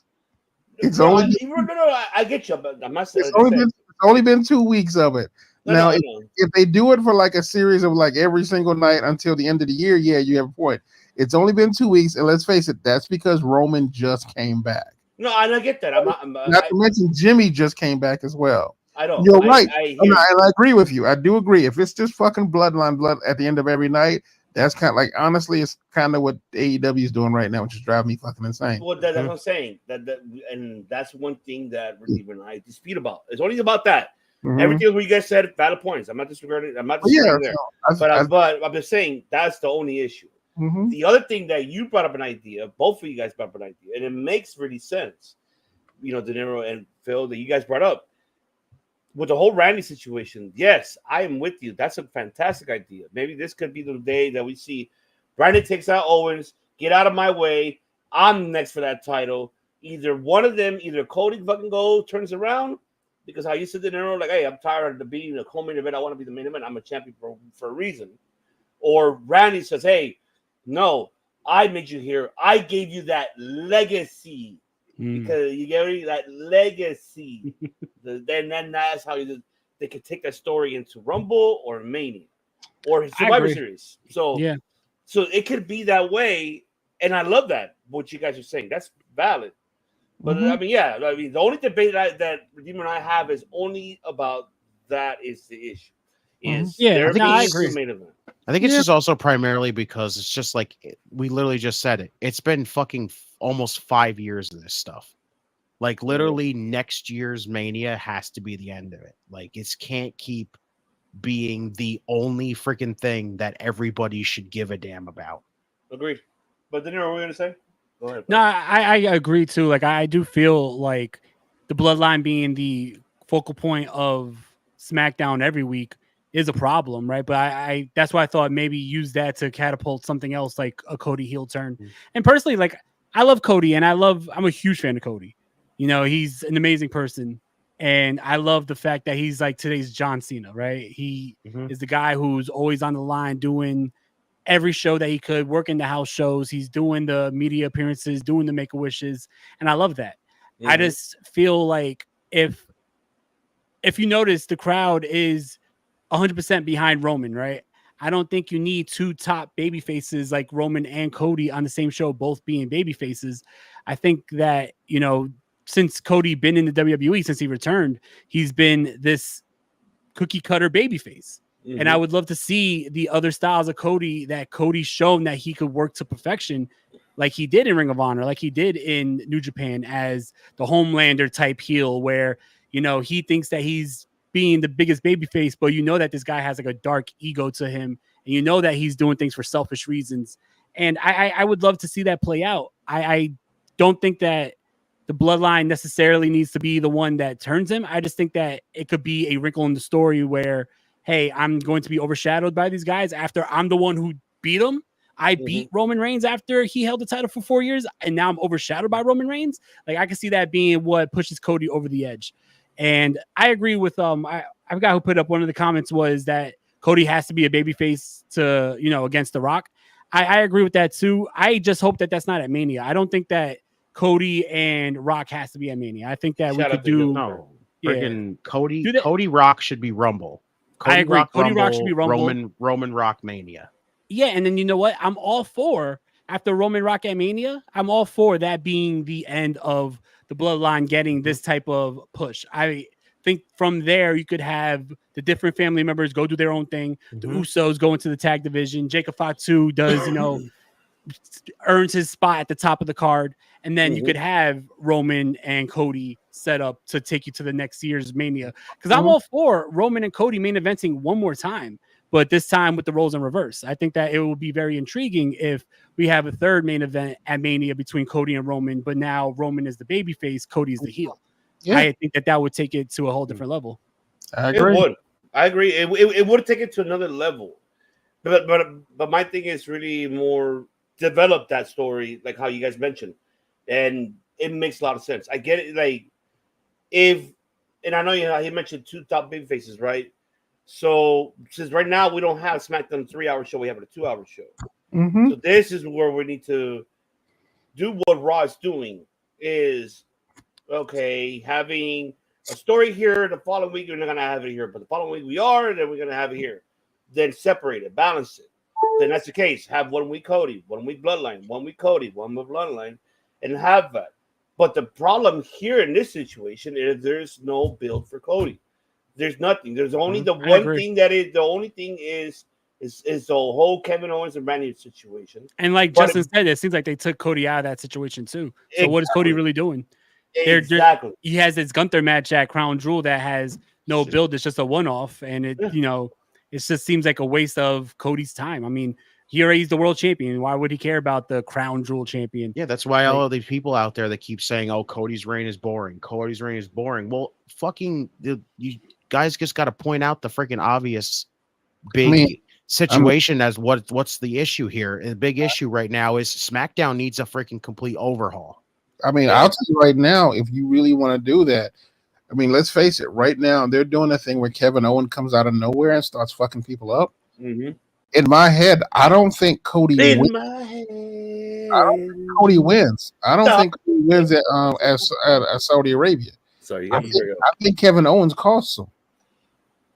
Like, you need a way. I wouldn't even do that. I would just have the bloodline fuck him over. No, well, why? You just said you don't want the bloodline being overshadowing Cody. Well, just okay, fine. KO is the one that absolutely should fuck him over. But even then, I just don't think anything should be that way, because I just think Gunther just needs to win that whole thing, because we need to just get past that damn situation completely. That's just terrible. Yeah, well, Kevin Owens beat cheap. Kevin Owens costing Cody the match protects both champions. In this case, it protects both champions. At that point, Cody has someone else to fight. Gunther title reign gets protected. So there is no such thing as one title is better than the other title. And Cody didn't lose clean, because if he loses clean to Gunther, everyone's going to go on, why the fuck doesn't he have the belt over Gunther? Because everybody's going to give it to Gunther. Cody cannot win that match clean. No, Cody can't win at all. Should not win that at all. Exactly. He should not win. But if he's going to lose, he has to not. He can't lose clean either. Well, come on. Look, we know gentlemen, we know that's all marketing and it's all money. Well, no, but hear me out though. We know that the match is not like what we expect it to be. It's not like oh my god, we're gonna you gonna fucking tell me you're gonna get excited for a Nia Jackson Liv Morgan match? Are you telling me right now you're gonna get excited for that match? Are you? Because I mean I'm not. I'm still like, just another match. Oh, I don't. I'm not speaking on Liv. I can't speak. No. I'm speaking everything of that card because these are champions with champions. Mm-hmm. Next thing you know, you're gonna have an Intercontinental versus the U.S. Championship, the winner of that crown jewel belt. If they're gonna do it that way, it's a 50-50. But we know that these stories, they're not really stories. They're just like, okay, here you go for them. That's why I don't really take it like, oh my god. That's why I think since those are throwaway matches, they're excellent points to actually push other storylines or build other storylines you want to do.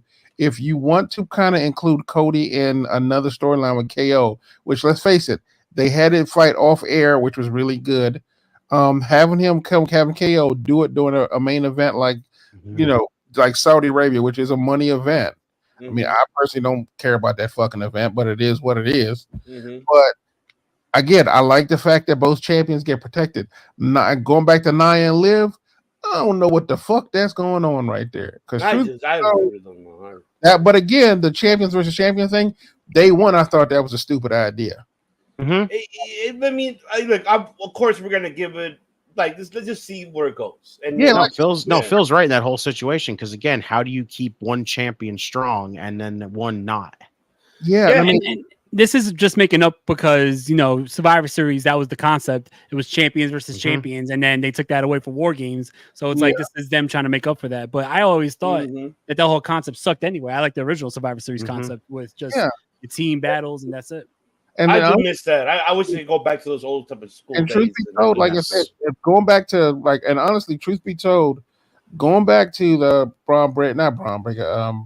actually going back to Bronson Reed and Seth, I do agree that Bronson Reed should win. I don't think it should be a best of 3 series. I think Bronson Reed should win, and his next opponent should be Braun Breaker. Oh, so this should just be one and done. Move him right on. Because I think at that point, that's when CM Punk can come in and start poking Seth Rollins about losing. So you got that makes that. I like that. That does make sense. So that way you don't have to. Seth is distracted with Punk, but honestly, I do like. I am terrified to see Braun Breaker and Bronson Reed fight. I just want to see a building come down due to.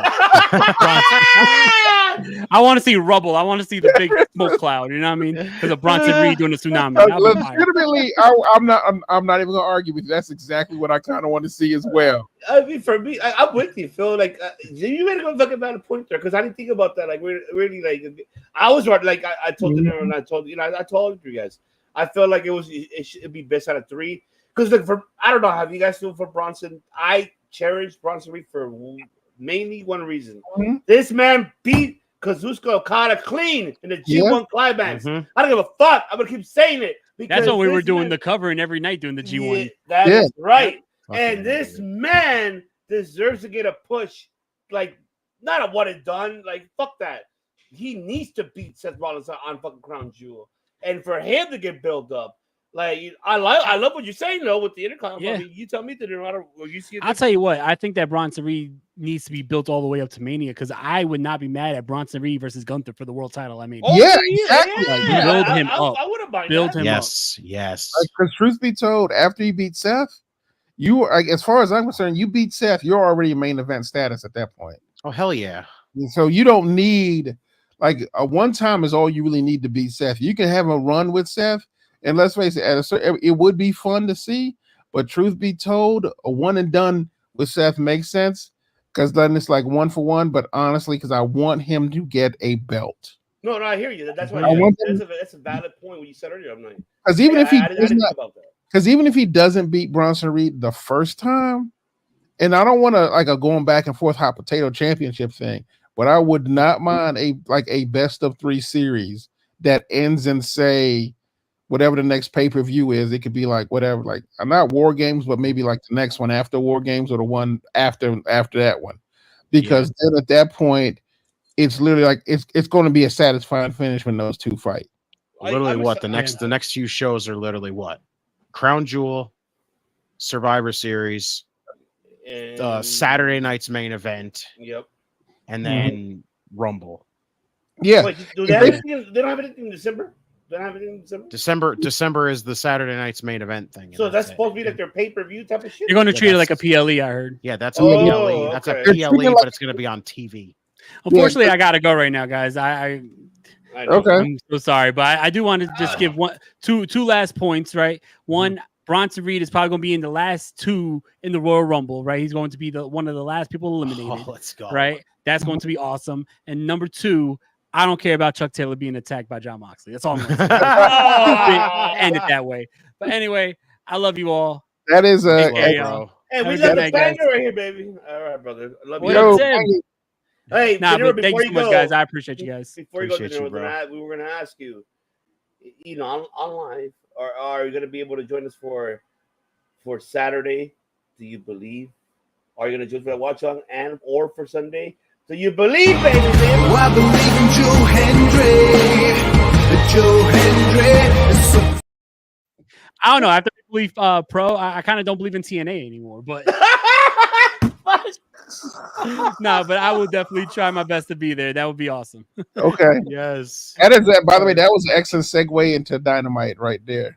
Oh no, we are going to get into Dynamite. But all right, guys, have a good night. I appreciate you guys. All right, brother. Bye, bro. Good night, brother. Take care, Denero. All right. Now it's time, baby. It is time, baby. And the banger is here too, because on the chat. Oh, shout out to the banger. We miss you, Puppy. He said he'll be back next week, and I can't wait. Excellent. He'll be back next week. He's just been,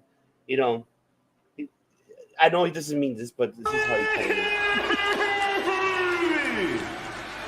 Bitch. He don't mean it, but you know what I mean. Yeah. Love you, Tim. I'm just fucking around. Now it's time, folks, because you know what time it is. It's that time! It's time! It's time! It's Vader time! Dynamite! That's right! Dynamite! That happened 24 hours ago. Yeah. I mean, fuck. Man, and I'm always going to clarify this shit. We are not here to be the tribalism here, folks. I just was not intrigued, even though I didn't see the full of it. But my two hosts here will tell you. I mean, I heard it off the air because they were like this. Huh? This is whack. I can't get jiggy with this shit. That's pretty much what it was. I mean, I'm only going to talk about 3 segments that I gave a fuck about. Literally, one I gave a shit about. Literally, I couldn't pull a fuck out of my ass for most of this show. The Hangman Jay White segment was nice. I really enjoyed that, and I thought they did a good job with that one. Jay White came out of his shell and actually got a chance to do what he wanted to do, and I was happy about that. Like I said, this new Hangman Adam Page is enjoyable. So right now, he is being the heel I would like, and Jay White is being the Jay White from Japan. Period. That's all it is right there. That's the first one. The second one, Queen Aminata is the most. GETCHO, what's up, brother? Queen Aminata right now is the best thing they have on tap. And the fact that they are treating her the same way they treated Jade right before she left is going to become a problem. Because I don't know what Camille was rusty or whatever, but hanging out with Mercedes is killing her mood, killing her vibe at all. Because I shit you not. Even when I'm going to hold my tongue until once you both finish, I'll give my direction about that one. Even when they jumped Jamie Hayter, I'm sorry, Chris Statlander, that shit looked awkward and choreographed, and it was pathetic. Like, literally, that shit was some shit that I expected that shit from Bingo Hall. Sorry, Bingo Halls, no disrespect to you. So, that was that. The third thing, perhaps the Money Night, Shelton Benjamin versus Sammy Guevara. Y'all know I don't like Sammy. Not because of him personally. But no, I don't. Remember weeks ago, was it months ago, right? Like a couple months ago, we talked about it's because I question his work ethic. Hanging out with Dustin Rhodes has calmed him down. Maybe the suspensions finally caught up with him. He realized he needs to stop that shit. But this was the best match he has ever done. Leave Kyle's hair alone. That shit is delightful. What? I'm telling you, I'm holding myself for that. But right now, Shelton Benjamin, that was the best I've ever seen Sammy Guevara wrestle, period. It was an excellent wrestling match, great storytelling. Legitimately, he was in there with a professional, and that was how he carried himself. No, you're a professional. You're a professional. Don't forget, you're a professional wrestling analyst. Damn it, remember that. After that, the fucks disappeared. The last segment with the Moxley and his little band of ruffians. I need that clip. Cold-blooded. I do not care at this point in this time. I don't give a fuck, Keisha. Like I remember that. The fact that at one point they pulled a WCW goddamn move where everybody waiting outside for them to come back. Oh my god, yeah. Like what the fuck was that shit? So that was wow. Wow. I agree with Bob. That Shelton was not gold standard. That Shelton was Japan Shelton right there. That's who we got. We ain't that WWE dude. Because this Shelton is a legitimately a brawler. He a brawler who can do some moves. Honestly, I'm sitting there going, "Oh Jesus, that looked like it hurt." And I'm not gonna lie to you, Shelton Benjamin looks huge. WCW, the wrestling. Ooh, yeah. WCW. And it really is. And the problem I'm having right now is that right now the good storylines that we face are with the older professionals. I do remember that what he was just saying. Yeah, I called that one too. I called that one as well. Like, why doesn't the Hurt Syndicate have a beef with the Acclaimed, who honestly could use that kind of push? And I realize that with AEW, the thing that like bothers me the most is if you are not in the ring with a professional or someone who's got at least double-digit years in the business, like Jay White, like Adam Page, like Moxley. Exactly. Unless you have one of those professionals in the ring, honestly, it's not a good show. You are the father. Yeah. So it's not a good show for me because honestly, the young guys, they're not like Tony's not giving them beef or beat on their storylines. Oh god! He's just not giving them beef on that storylines. Can you please, Phil? Please. I mean, no, but hear me out. I just want you to clarify to the audience and to people that are listening, because we have a lot of people, listeners around the world. We are not here to be tribalism of professional wrestling, folks. No, it's honest review of it. Because here's the thing: the MJF and Adam Cole bit, that shit was hilarious. That shit was hilarious. Him going, and the fact that he calls out the fact that he makes people go through hoops to get to him. Think about it. Like, yeah, that's right. If you can win 3 matches, oh look, MJF's making you go through hoops to get to him. Yeah, he called it out. But it's hilarious the way he did it. Like he did it smart, but I'm with you though. Yeah. I mean, he's granted the reason he's doing it that way because he's out filming the movie, but that's irrelevant. Yeah. But the truth of the matter is those guys, because they're main eventers, their storyline makes sense. Adam Cole knows how to do it. United Kingdom thing, I don't know what the fuck that's supposed to be about, but whatever the fuck it is. United Empire, damn it! Don't fucking kill it for me, damn it! Don't say that. It hurts. Well, no, remember he has his United Kingdom. I know. But that's the thing, though. Like, I'm okay with those storylines because and I know that was for, but the truth be told, that's because they at least got some beef on their storylines. The rest of the roster, I don't know what the fuck they doing. Mercedes really do need to drop them belts because she looks kind of stupid with them. Mm-hmm. It would work honestly if like she doesn't need to be a fighting champion, but as a heel, it's like she don't know what a heel does. Like I'm sitting there, Yeah, and I mean, God bless Camille, and God bless Camille.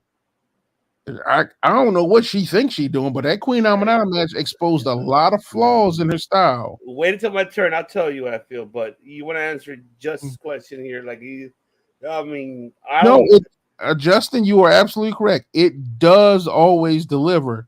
The problem is that you can't get to the PLE if shows like Dynamite don't do a good job of selling the PLE. Because truth be told, at this point, all I can say is I can just as easily say I don't need to watch Dynamite. I'll just watch the PLEs. Fuck that. I don't need to. I will literally just make it a monthly PLE day and just watch the PLEs. Because truth be told, the 2 hours I give Dynamite on Wednesday is bullshit. Hey, you know what, Edwards?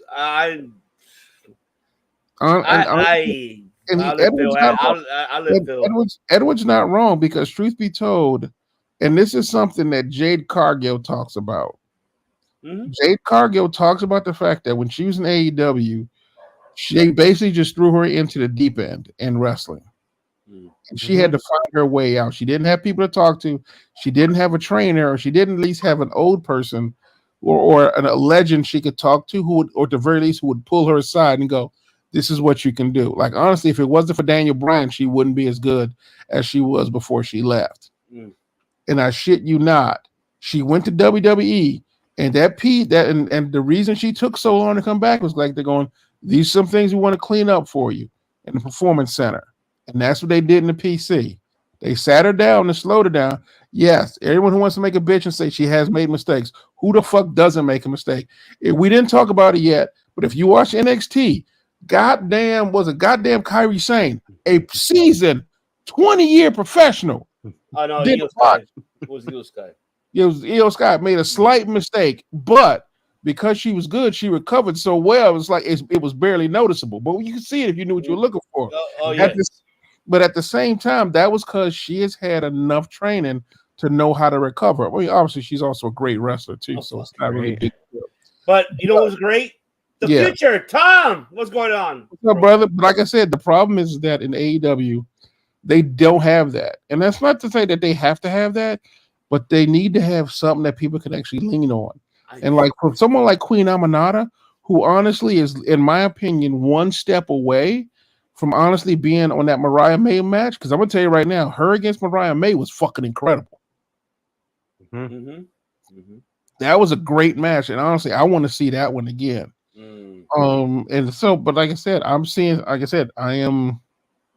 AEW is not doing a good job of building people. I'll tell you right now, even like I said, just to clarify, folks, once again, we're only analysts, but we don't pay attention like piece of shit Seltzer. Fuck you, Seltzer. I know it's your birthday. Happy birthday. So fuck you. That's all I'll tell you no matter what. I don't give a shit. You can hate on me. You can hate on me all you want. I don't give a fuck. You can tell your piece of shit sidekick right there, Brian Alvarez. He kissed my ass. And yes, if you want to see me in person have a fight, go ahead. I'll fight your ass because I don't give a damn. But I'm just saying. But like just said, their pay-per-views are always fucking amazing. I'm not disregarding the pay-per-views. I agree with just what he said. Yeah, I'm with you. What he said before I pass to you, Redeemer. I apologize. Yeah, exactly. But exactly. I just want to. What did he say? Let's see. Jamie is not about as person. We understand. She wants improvement fast. Springboard stuff. I'm working with. Thank you. And honestly, thank you. And honestly, she gets better every additional match you see. And keep in mind, she gets better every additional match you see her. And what the fuck the piece of shit does and criticize Cargill of that shit and saying, well, yeah, she wasn't being booked how she's AEW. She's not doing a great job. Shut the fuck up. Thank God she's not being booked when she was at AEW. Thank you. It's like she wanted to be booked this way. Like, hey, I want to learn, not to be taught. Here you go. You're the most powerful fucking. No. And this is where I have the problem with this Dynamite that I was disappointed. And you mentioned Camille's credentials. Yes, she has it. Queen Aminata, yes. This is why Tony Khan, I am sorry what I'm about to say to all you AEW marks who loves AEW. Once again, I'm going to continue to say this no matter what. We here host, remember, we're a host here in the show. We're all professional wrestling analysts.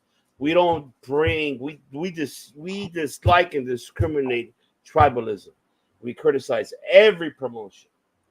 So, but in this case, in this situation, on the women's side, unfortunately, man, you better take some notes from Michael Hickenbottom, besides what he looks from the up top and the bottom. But yeah, you better pay attention to what he's doing on that ring. And Camille should have been doing more consistently matches to get her chemistry back in a different ring. Because remember, you have to understand, there's different sizes of rings.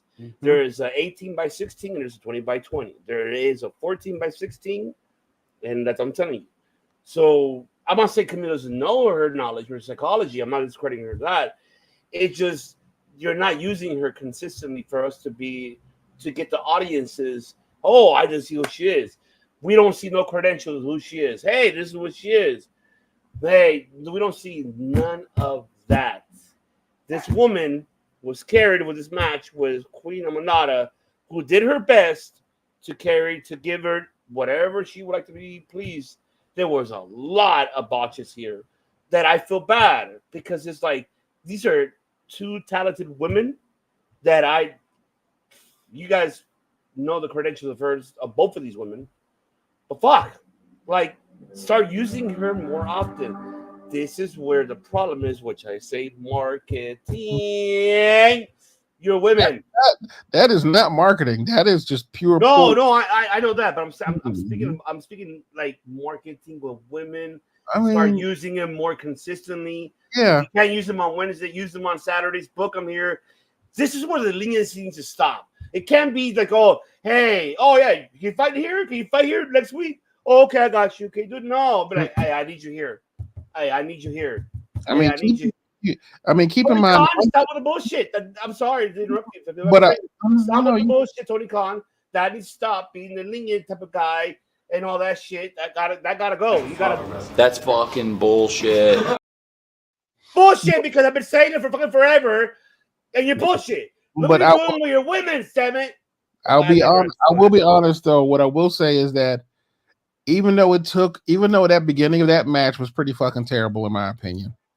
Yes, she should be, Henry. But the thing about it is that honestly, halfway through the match, towards the end, Camille got out of her head and actually started wrestling like she normally do. Like I said, it took him a while to get there, and I will freely admit. Wow. But I'm not reading your comments no more because I'm trying to focus. But the truth of the matter is that in the middle of the match, they started to get better. And Queen Aminata automatically had a great charisma, and she did moves to kind of annoy Mercedes, which I was fine with. But at some point, Camille did get into the rhythm of it. But again, Ivan, this goes back to what you said. Reps. She needed to have reps. Like, being a heavy is nice, but truth be told, she needed to be on, say Rampage and Collision, even if they're squash matches, to get the dust off her stuff. Who cares? It's just, you got to get the rhythm going. It's just, that's what it is. It's like the nature of basketball, football. It's like any sport. You had to get it consistent. You can't take a whole month off and come back, oh, I got this. No, you don't. You may say the confidence, but when you are on national television and shit happen like that, look what the fuck happened. How many botches did we see on that fucking match? Yeah. And then I heard what you said. Like in the middle, they started picking it up again. Yeah, that's fine. That goes generically, but it's like, come on. It's like, but people, the audience. I'm paying attention to the audiences. Did you hear the audiences? I didn't. I didn't hear shit. That was the most blank audience I ever heard in AEW for the first time, and nothing here. Barely heard like that's all I heard. I didn't hear nothing else, and it sucks for Camille and for Queen Aminata because These two women are talented. I give them so much. I vouch for these women.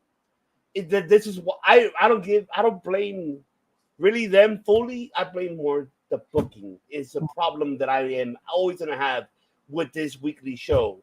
Is book your women right. And I'm with you when you're saying about Mercedes. I hear you. You're what you call your. For me, she's a fucking transitional champion. She's gonna fucking lose it down the line to the right person. I'm sorry. It's just like you're not. I'm just upset. I'm like Grayson. I apologize that I took over. I'm just upset that they're not doing shit with that TBS title. Jade Cargill did more with that title than what the fuck she's doing, and that's. I'm sorry to compare to that, but what the fuck are they doing with that TBS title? Fucking, okay. Who else could I mention who a former TBS world champion? Like, come on. I get it. You want to have that WWE style. Oh, no, you got to. But, come on. Give us matches. You gave us a good match the week before with Queen, and you're not giving me matches. Who you are. You were out for a year. You want to stay consistent now again, and you haven't done that yet. Because you're scared, or what the hell is it? What's the issue?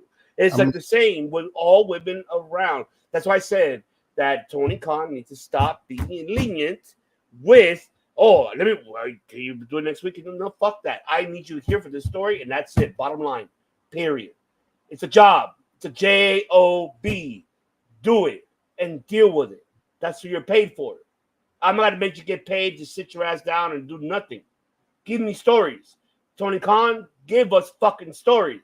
You gave us great pay-per-views, but you're not giving us great weekly shows. Just because you got a big money from fucking HBO Max, you're just gonna get away with it the rest of the year. Like, let's whatever. Then guess what? You're gonna this 637,000 viewers. You were not even in the top 5 in fucking anything else. Which I'm not gonna pay attention to that because I don't give a fuck about that. I'm more paid about the talent. And give me stories. Fix that shit. That's all I can say. I'm sorry. I apologize that I digress. I just needed to get out of that one because that shit, it pisses me off. It's like Camille is so talented, man. She's a former NWA World Champion. How the longest reigning one too? Yes, that's where it gets me upset to see her in this situation. I don't like it. I'm with you, Phil. I'm not saying you're wrong. I'm so with you, man. I just had to let it out because I was. When I saw it, you know how bad I want to go like this with you guys, and I'm like, just you're bullshit, Tony Khan. Let's see what I say. I'm sorry. I apologize, Phil, for doing this. I had to let it out. But I'm sorry. I'm reading Chelsea's comment right now. Don't. I told you don't read his comments if you try and get some work done. But the point I'm having is that they're treating her like you gave Queen Amara. She has great matches, but they're honestly treating her like Takeshita at this point. Yeah. And that's the thing I'm bothered with. Like Camille, not long. Like I said, we said in the middle of the match she did kind of eat, so she ended up waking up, which is fine. But the problem is that Queen Amara is going to have 2 great matches and then disappear again. And like I said, we're going to be stuck with Camille versus Chris Statlander. That's fine. But truth be told, the storyline of, and this goes back to what you said, the storyline of Camille and Mercedes Moné, that's falling flat. Like, I don't know what they're trying to do with that, but it's just not working for me. I mean, Mariah May, who honestly does not have anybody, is doing a much better job in the sense of her, like, she's pretty much just fighting the entire women's roster by herself. Do you see what's right next to me? Did you see what's right next to me right here? Who is so no, I love that story because I'm not arguing that. No, the Anna Jay thing, I'm not talking about that. Like Anna Jay's the next in the line of people she has to beat up. Like I said, that's why I said the women's locker room. They just, because of how she is, it's almost like the Toni Storm effect. She's such a great character, the way she's being set up, that you can put her against anybody and she will make a storyline with them. Mercedes Moné does not have that power. Because what Hio said, I heard what he was like. But yeah, So but like I said, basketball reference AEW is like the Spurs with Victor on the roster. yeah. Yeah, I'm so with you on that.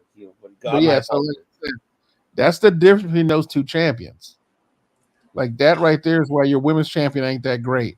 Like I said, but truth be told, the rest of the night, I am deliberately avoiding the ROH champion because I know somebody else who got better, who could say much better than myself. I know I ain't gonna step on somebody's lines on this one. I'm leaving that. Me neither. I'm with you, my brother. That's gonna be this man's. What do you think I'm saving him for last? For a reason, because I want him to destroy. Yeah, and honestly, the Christian Hook thing, I am tired of that. I mean, honestly, that is not a bad call. Truth be told, that is not a bad call. Because think about it. If Nyla Rose is Mercedes heavy, Nyla Rose got enough of personality that she can pretty much carry that by herself. And Nyla Rose versus Camille is great. And Camille as the TBS champion is also awesome. Mm-hmm. So that's what you could build it as. But he was like, "Ooh, I want Sean and Diesel." Well, you got something. Mm-hmm. So, but like I said, we'll wait to see what happens. Yeah, I'm not touching the Christian Hook thing because at this point I'm just fucking tired of it. That shit's a waste of goddamn. That's the shit a waste of my goddamn time. I know you're like this. Right? I cannot believe this shit. To quote my nephew who was watching it with me, I done had shits that was more compelling than that storyline right there. Wonderful. I'm sitting there just going, goddamn. Well, glad I had that roughage. Damn. But bloody. But and again. The Mox thing, the storyline was nice for what it was, but at this point, fine, you had 2 weeks of beating the shit out of people. Congratulations. When is the turn going to happen? When is it not going to be Mox wins against everybody? I'm sorry, the Blackpool Combat Club wins against everybody. Because at this point, I'm just like, I'm tired of it. You gonna stretch that shit? Let me know when you finish, and I'll tell you I'm telling you, I'm saving our chat here. I mean, honestly, that's truthfully about it. That's all I got right now because there ain't nothing else to say about it. I mean, look, I hear you. I'm not saying. I'm gonna say. And I'm not touching the Ring of Honor. I'm gonna let this man say it. But other than that, like about the women's one, at least Mariah's giving us a story with Anna Jay though. At least they're backstage. No. That's a fucking story that I'm invested on to see that. Oh, okay. And remember, but that's Mariah. That's Mariah May's doing though. That is Mariah May's doing. I'm just saying for Tony Khan, take notes. He's listening or watching. Take notes. Oh, I don't. Better. I'm with you. I don't think that's Tony Khan. When I say Mariah May, I mean that's all Mariah May. I don't think Tony Khan is involved in that shit. I hope it's Kenny Omega fucking doing that shit because I hope he is. But exactly. I hope he is because if it is, I'm Kenny Omega. I miss you. But this right here next to me, thank you because that right there, that's something that all right. And we saw Anna Jay. She fought this past Saturday Collision, so it's like I like this. You know, she came back from Japan. They could go with the story with that so easily that Mariah could be like, oh, because you went over here, you learned from where I learned, you want to be, you know what I mean. I'm not gonna go into details, but you know exactly what I mean. So that's a good story for that belt. I don't mind Anna Jay. Congratulations for her. She's getting a story. I'm happy for her. I already digressed in the other part, which I don't give two shits about, unfortunately. House of Black. What the fuck are you doing with House of Black, man? Like, I'm sorry. It's just like you brought him back. Shout out to Kevin Koa, part of PCW Ultra, and he's part of course, PCW Arizona. I'm glad you got your television debut. Congratulations, brother. We talk a lot. I know you are overwhelmed, but I'm hoping you're listening tonight. Congratulations that you made your debut on television, and I'm happy for you. I even though I wasn't happy how it started, but I digress. I know it is what it is.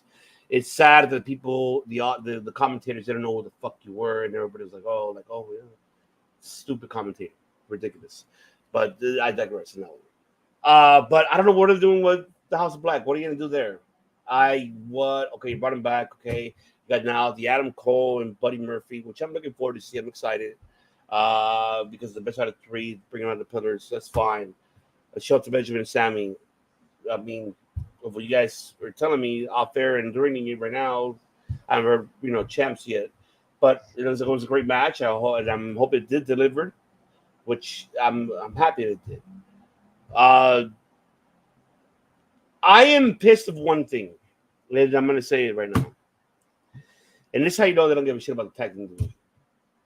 You're gonna tell me you're gonna fucking split up Mark Quinn and fucking why? Pepsi Phil, you better call your brother and tell him what the fuck's he doing. What the fuck's he doing? Because that is just, if they better win next week, those tag team titles. Private Party.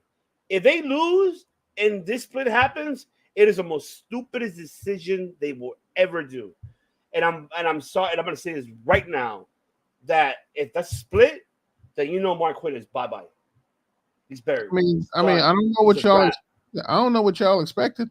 Tony ain't, like I said, in 5 years, Tony killed his own tag team division. Yeah. He killed his own tag team division. Y'all surprised? Honestly, I'm surprised any tag team still exists. It is. 100%. But like I said, the fact that Private Party still exists for who they are is amazing. I love it. Oh, he's already on the list. He don't give a shit. He wants to. But that's my point, though. It's like I saw them about to be broken up, and the first thing I said is Tony really don't give a fuck about. It's the stupidest decision. But the thing is, Phil, that I digress about this so much. It doesn't matter, because here's the thing, though. Tony does not have a tag team division. Why would he save a tag team? That's my point. Mm-hmm. Y'all, they need to fucking lose the belts. Remind yourself, who is the fucking EVPs? Really, like, it's not on television because they say that. They're real EVPs. Rod and Todd, Super King. Save your fucking tag team division. I'm not saying that. Look, I don't care if they're the tag team champions. That's not my point. But I'll give them credit where credit's due. Whether people like it or not, they've been losing, 6-man tag match, whatever, and losing random matches. But for the belts, they don't lose them. I get that. There's a story that is very generically understandable. But in this situation, build your fucking tag team. Build it. You have 3 fucking shows, Phil. Where to start to build it? The thing is, I don't think you hear me when I'm saying everything you're saying is true. Tony does not give a fuck. Well, he just stopped doing his cocaine and cocaine express. No, it's not even that shit. Here's the thing, though. This goes back. Remember when he created the trios division, and I had this conversation. Everyone was like, if he merges the titles, he'll respect the trios division. He merged the titles, did not give a fuck about the trios division. Didn't do a fucking thing with it. The tag team titles is basically on Rod and Todd. He have basically decimated his own tag team division in 5 years. And while everything you saying he can do to repair his own tag team division, the problem you have to remember is he does not give a fuck about his tag team. And that's where these 2 fucking stupid idiots, that Rod and Todd, needs to fucking step up their plates and fucking say something. So, no, I want to build this shit. Let's do it. Come on. We could go on and on this one because we already know that they do have it. You got the talent. You have now an upcoming outrunners, for God's sakes. I agree with coming up. But I gotta tell you right now, what people don't realize, and I know people don't want to hear it because everyone loves them. But honestly, the Rod and Todd have never put people over in tag teams. Nope. They have never. I mean, even when before AEW, the one they ever did was Lucha Bros. That's it. That's because they had no choice. You can't bury the Lucha Bros. But what you notice is that when they won the championships, they disappeared. But what I'm saying is don't rely on Rod and Todd to save your tag team division. I'm not saying to save them. I'm encouraging them to save it. Oh no, I'm encouraging them to fucking do it. Do what?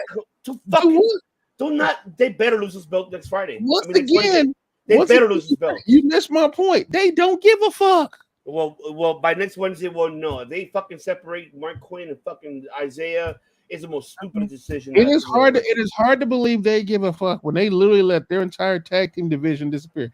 Even if the Lucha Bros left, that's fine. But they had Santana and Ortiz, and those guys disappeared because literally they broke up because Santana was like, I would like us to actually be in and run it. Because truth be told, they were there for 3 years, buried under Jericho, and could never get a title shot. But they were always there holding it down. Literally, FTR and Lucha Bros are the only tag teams that are basically left there. Private Party, yeah. The Acclaimed, they cannot say it doesn't exist. But truth be told, they don't treat Acclaimed like a tag team. They treat them like a trios. Mm-hmm. So I fully agree with 100% with everything you said. They need to get their head out of their asses and actually build back up the tag team division, which they were once considered one of the best tag teams around. That's why Tony, but Tony does not care about the tag team division because right now, because he's focusing on his like quote unquote shiny individual wrestlers like Will Ospreay and Mercedes Moné and a bunch of those guys. And no offense, Rod and Todd, as long as they're tag team champions, they're fine because they're booking themselves like they were in the IWC again, running around having matches where they keep their belts and going to different promotions. Instead, now they just do it in one promotion. Well, I don't know. I'm with you. I hear you. It's just like for me, it's just that's my declaration. Oh, I know. I understand. I mean, I understand your frustration. You're absolutely correct. There is not a thing you said that's not wrong, and I guarantee people watching this program feel the exact same way because we just spent 20 minutes bitching about WWE not having a tag division and finally building that shit up, and Tony does the exact opposite. And now people probably complain about the fact of saying, why were you nicer to WWE and AEW? Because WWE did what we asked. They gave us a tag team division. AEW did the exact opposite of what we asked. Because like I said, I don't know about you, but FTR, God bless them, they can't be in every single titles match. Thank you. And I'm sitting there going, the fact that they had the grizzled young veterans come in, pick a fight with FTR, and did nothing with that is bullshit. And right there, Edward said it right there. Very, yes. Exactly. But think about it. You had grizzled young veterans against FTR. That is literally the definition of a dream match. Yeah, I know. What do we get out of it? We had one appearance on fucking Collision of the grizzled young veterans, and then those dudes left. Yep. Got the hell out of Dodge before it should hit the fan even more. So don't say the man can't rebuild because it's like you said, the talent is there, 100%. The talent is already there. Yeah. He just don't want to do shit with them because obviously Rod and Todd ain't putting shit up. I'm sorry. It's like and like I said to all AEW fans, I'm sorry. It just for me, it's like wrestling because these are talented, great roster that deserves to have a lot more storytelling and television and how to build it. Oh, and for anyone, when we say Rod and Todd, we mean the Young Bucks, just in case we weren't clear on that part. Thank you. It's just it frustrates me, man. Like I feel like I wish Puppet TK were here because he'll feel the same, and I know you guys feel the same too. But I'm just saying, I know he'll go way longer than I am. It's just for me, it's like fuck, man. It's annoying. It's just fucking annoying. Oh my god, it's just annoying. What it's worth, annoying, dude. For what it's worth, this is why Cody left. Because Cody knew he couldn't be an EVP and a talent at the same time. Because let's face it, if you EVP and talent, you want to book yourself being a champion, and he knew that wasn't fair. But at the same time, he had somebody that told him what to do. Here, you can do whatever you want. Well, no, he just knew he couldn't do it because it wouldn't be fair to the talent. Like it's like you can't be the head of the company because, truth be told, they did that shit in WCCW with those guys. And like honestly, at a certain point, it just got to be a point where he was just giving it to his sons to be champion or himself to be champion. Cody knew he couldn't screw over his talent that way because at the very least, not only would the roster be pissed, so would the fans. So he left. Everyone got pissed at Cody about it, but think about it, if Cody had stayed, what you see with the Young Bucks is what would have happened with Cody, and they'd have really been pissed at that point. So at this point, at least he respected him enough. Because let's face it, How many people here are excited about the Young Bucks being champions? This is not to y'all, but to the fans who's watching. Is there anybody who's glad the Young Bucks had the tag team champions? Well, comment people, anybody, audiences, but I'm done because I got nothing else to say. Now I need to hear our let Brother Redeemer bring us home. He's gonna bring us home with this one because he got a lot of shit to say, especially for what happened in the main event. I'm gonna let him do that because I'll let him do that. So that's you, man. Campeón, champion. This is, remember, your host. The floor is yours. You take it away, bro. Let me give everybody a nice little warning here. Just a little something right now. If you didn't come here to hear a rant, you might want to cover your ears. I need some popcorn for this shit. I gotta get me some too. Shit. I feel like rest in peace, Michael Jackson. I feel like Michael Jackson, you know, when he's eating his popcorn, he's like, I feel like that right now. Like, I want to hear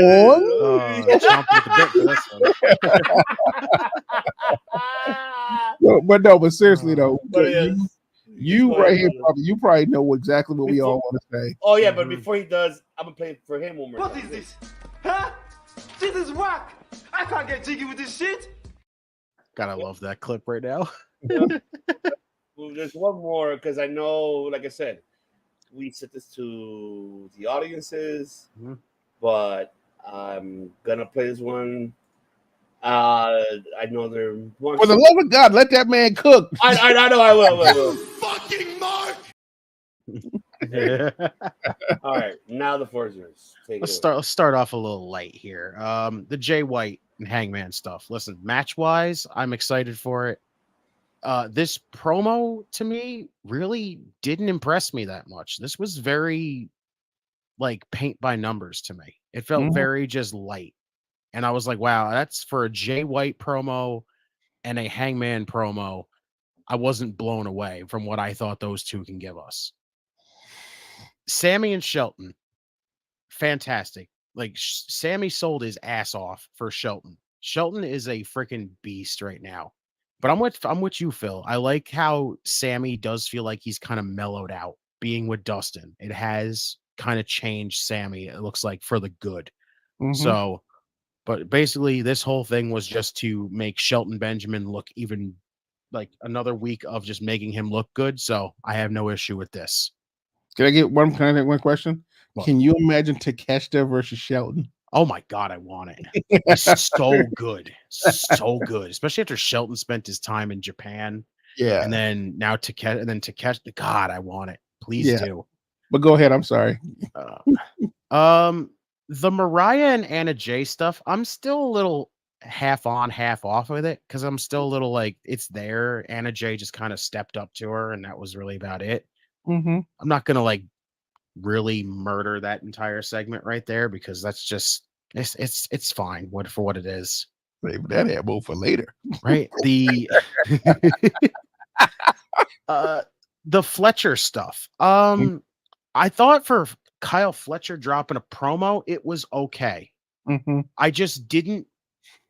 I just don't know. I'm not big on this right now because first off, you're telling me that out of all things, Kyle Fletcher, the guy who's been in United Empire with Will Ospreay for the longest time, now all of a sudden is sick of Will Ospreay. How the hell do you not want to be compared to Will Ospreay? That's the freaking question I would say. How could you not want to be compared to that man? He is is literally multiple times to so many people considered the best wrestler in the world. If you get fucking comparisons to that man right there, I would be fucking elated right now. So that whole thing to me made no bits of freaking sense to me. Cage and Archer against the people we didn't even get fucking names for.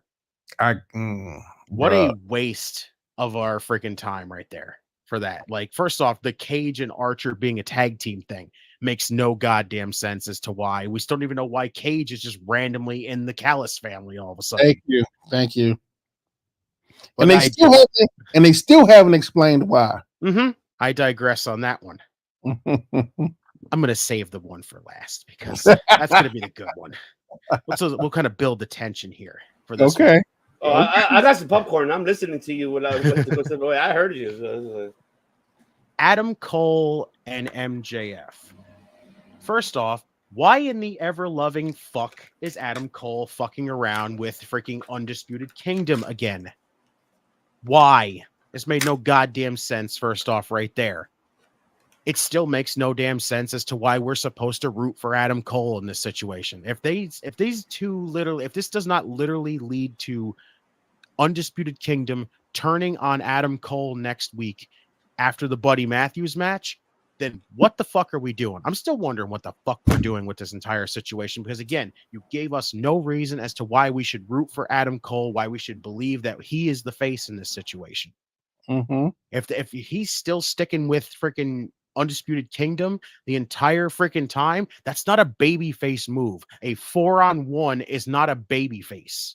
Mm-hmm. So something needs to be freaking described. Like we need more explanation from these guys or something, because literally we are getting nothing out of this right now. Mm-hmm. House of Black, I feel bad for them. They're fucking wasted on this show. They are just fucking there to fill roster space. I said it literally last night during the watch along. At this point, I want all 4 of House of Black, and that includes Julia Hart, to fucking go to WWE.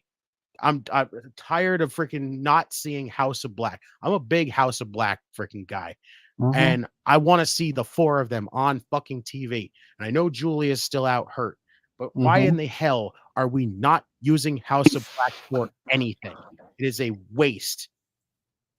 Buddy confronting Adam Cole, like really? The reason why is because he's fragile.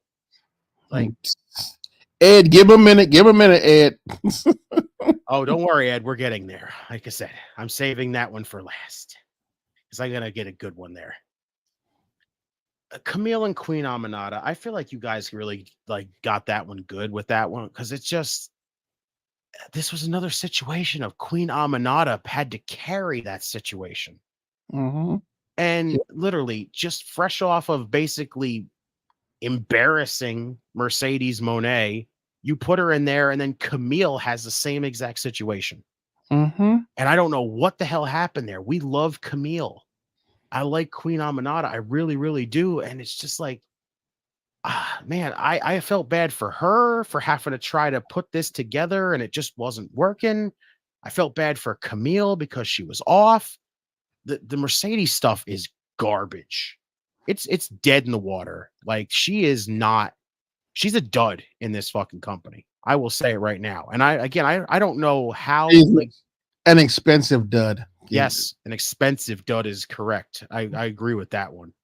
The stat stuff, like, man, you said it the best right now. That looked so like they did that so bad. So bad. And I think you touched on this last week. When did Stat become a face? Right? Where there's still no explanation. How is Stat a face, basically? Right? Literally. She literally went through this whole everything with Willow, and basically just Stokely, she just threw Stokely aside, and now all of a sudden we're supposed to just be like, she's a baby face, we root for her. Like, no, it's not how that works. Yeah. Does not explain anything. The Elite versus Garcia and Private Party. Okay, Private Party is now getting another opportunity. I'm with Poppy. How the fuck are you really going to break apart Private Party? Because that's bullshit. That's bullshit. Like, Tony, you literally just said it before, Phil. Like, Tony doesn't give a shit about the tag team division.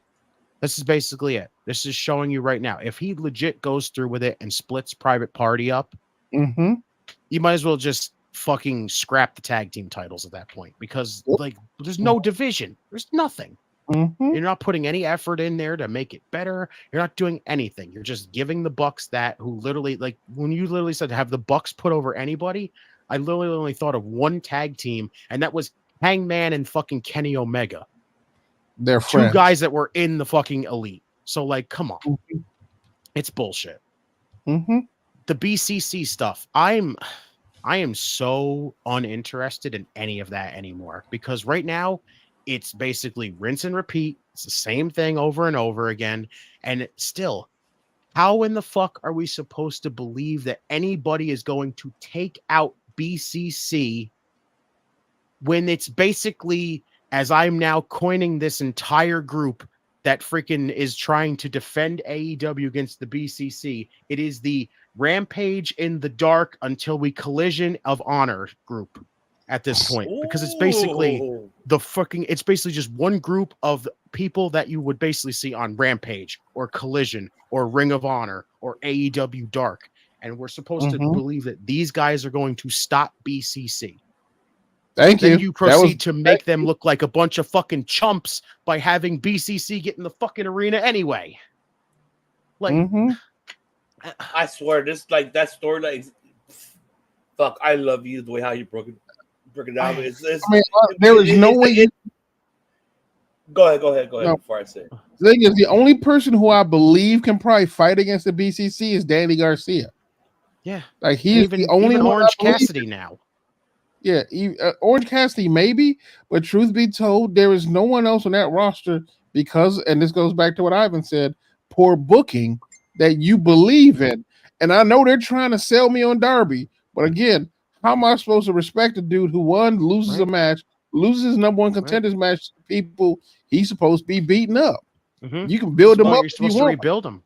You got to build them up, and you got to build them up as much as humanly possible. And you can't keep him off TV at this point. But the fact is, they're keeping him off TV still. So you're not going to convince anybody with Darby, sadly.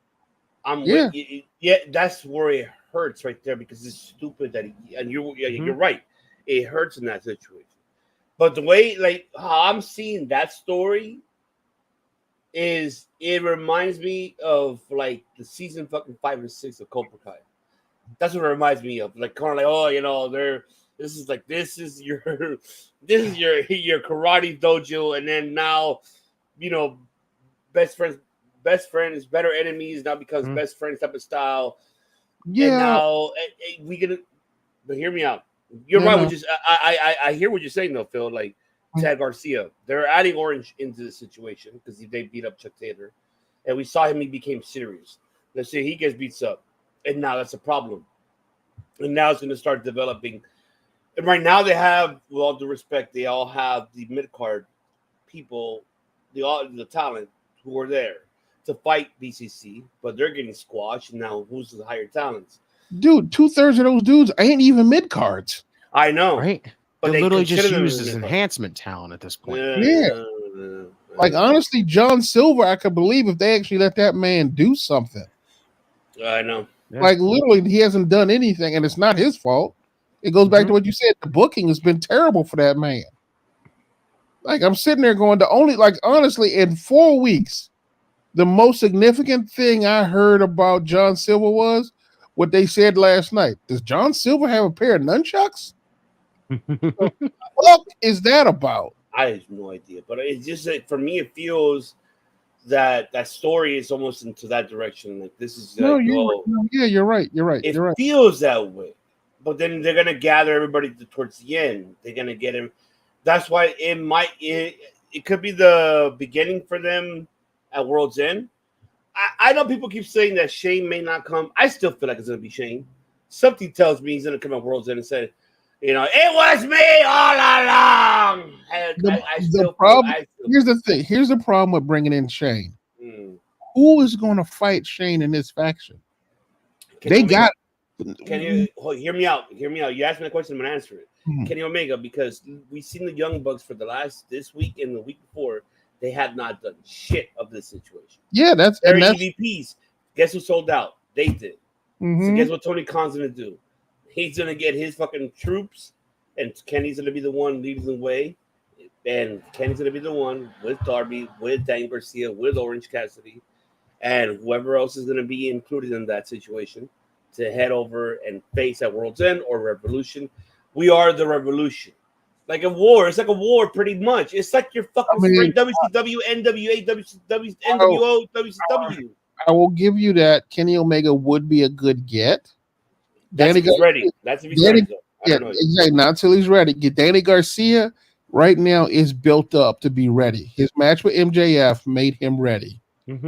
Orange Cassidy, because of his run on the international championship, as far as I'm concerned, can hang with Mox. Darby Allin cannot. Chuck Taylor cannot.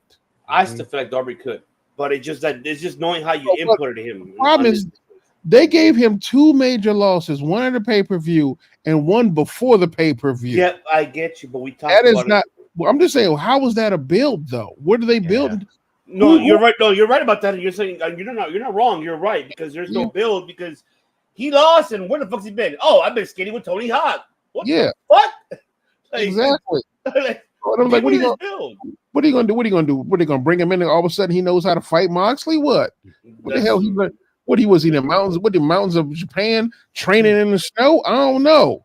But the point of the matter is that their booking has not been consistent enough for me to believe. And it's not so much. Let me start this all over.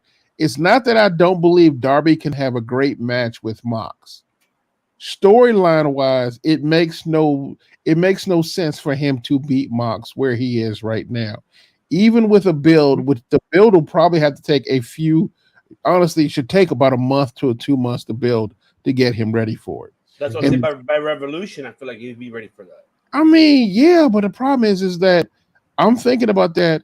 Who is he? Like, he would have to beat beat members of the BCC before he gets to Mox. That's what I said. What I said last week. No, but the problem is that I don't believe he can do it right now.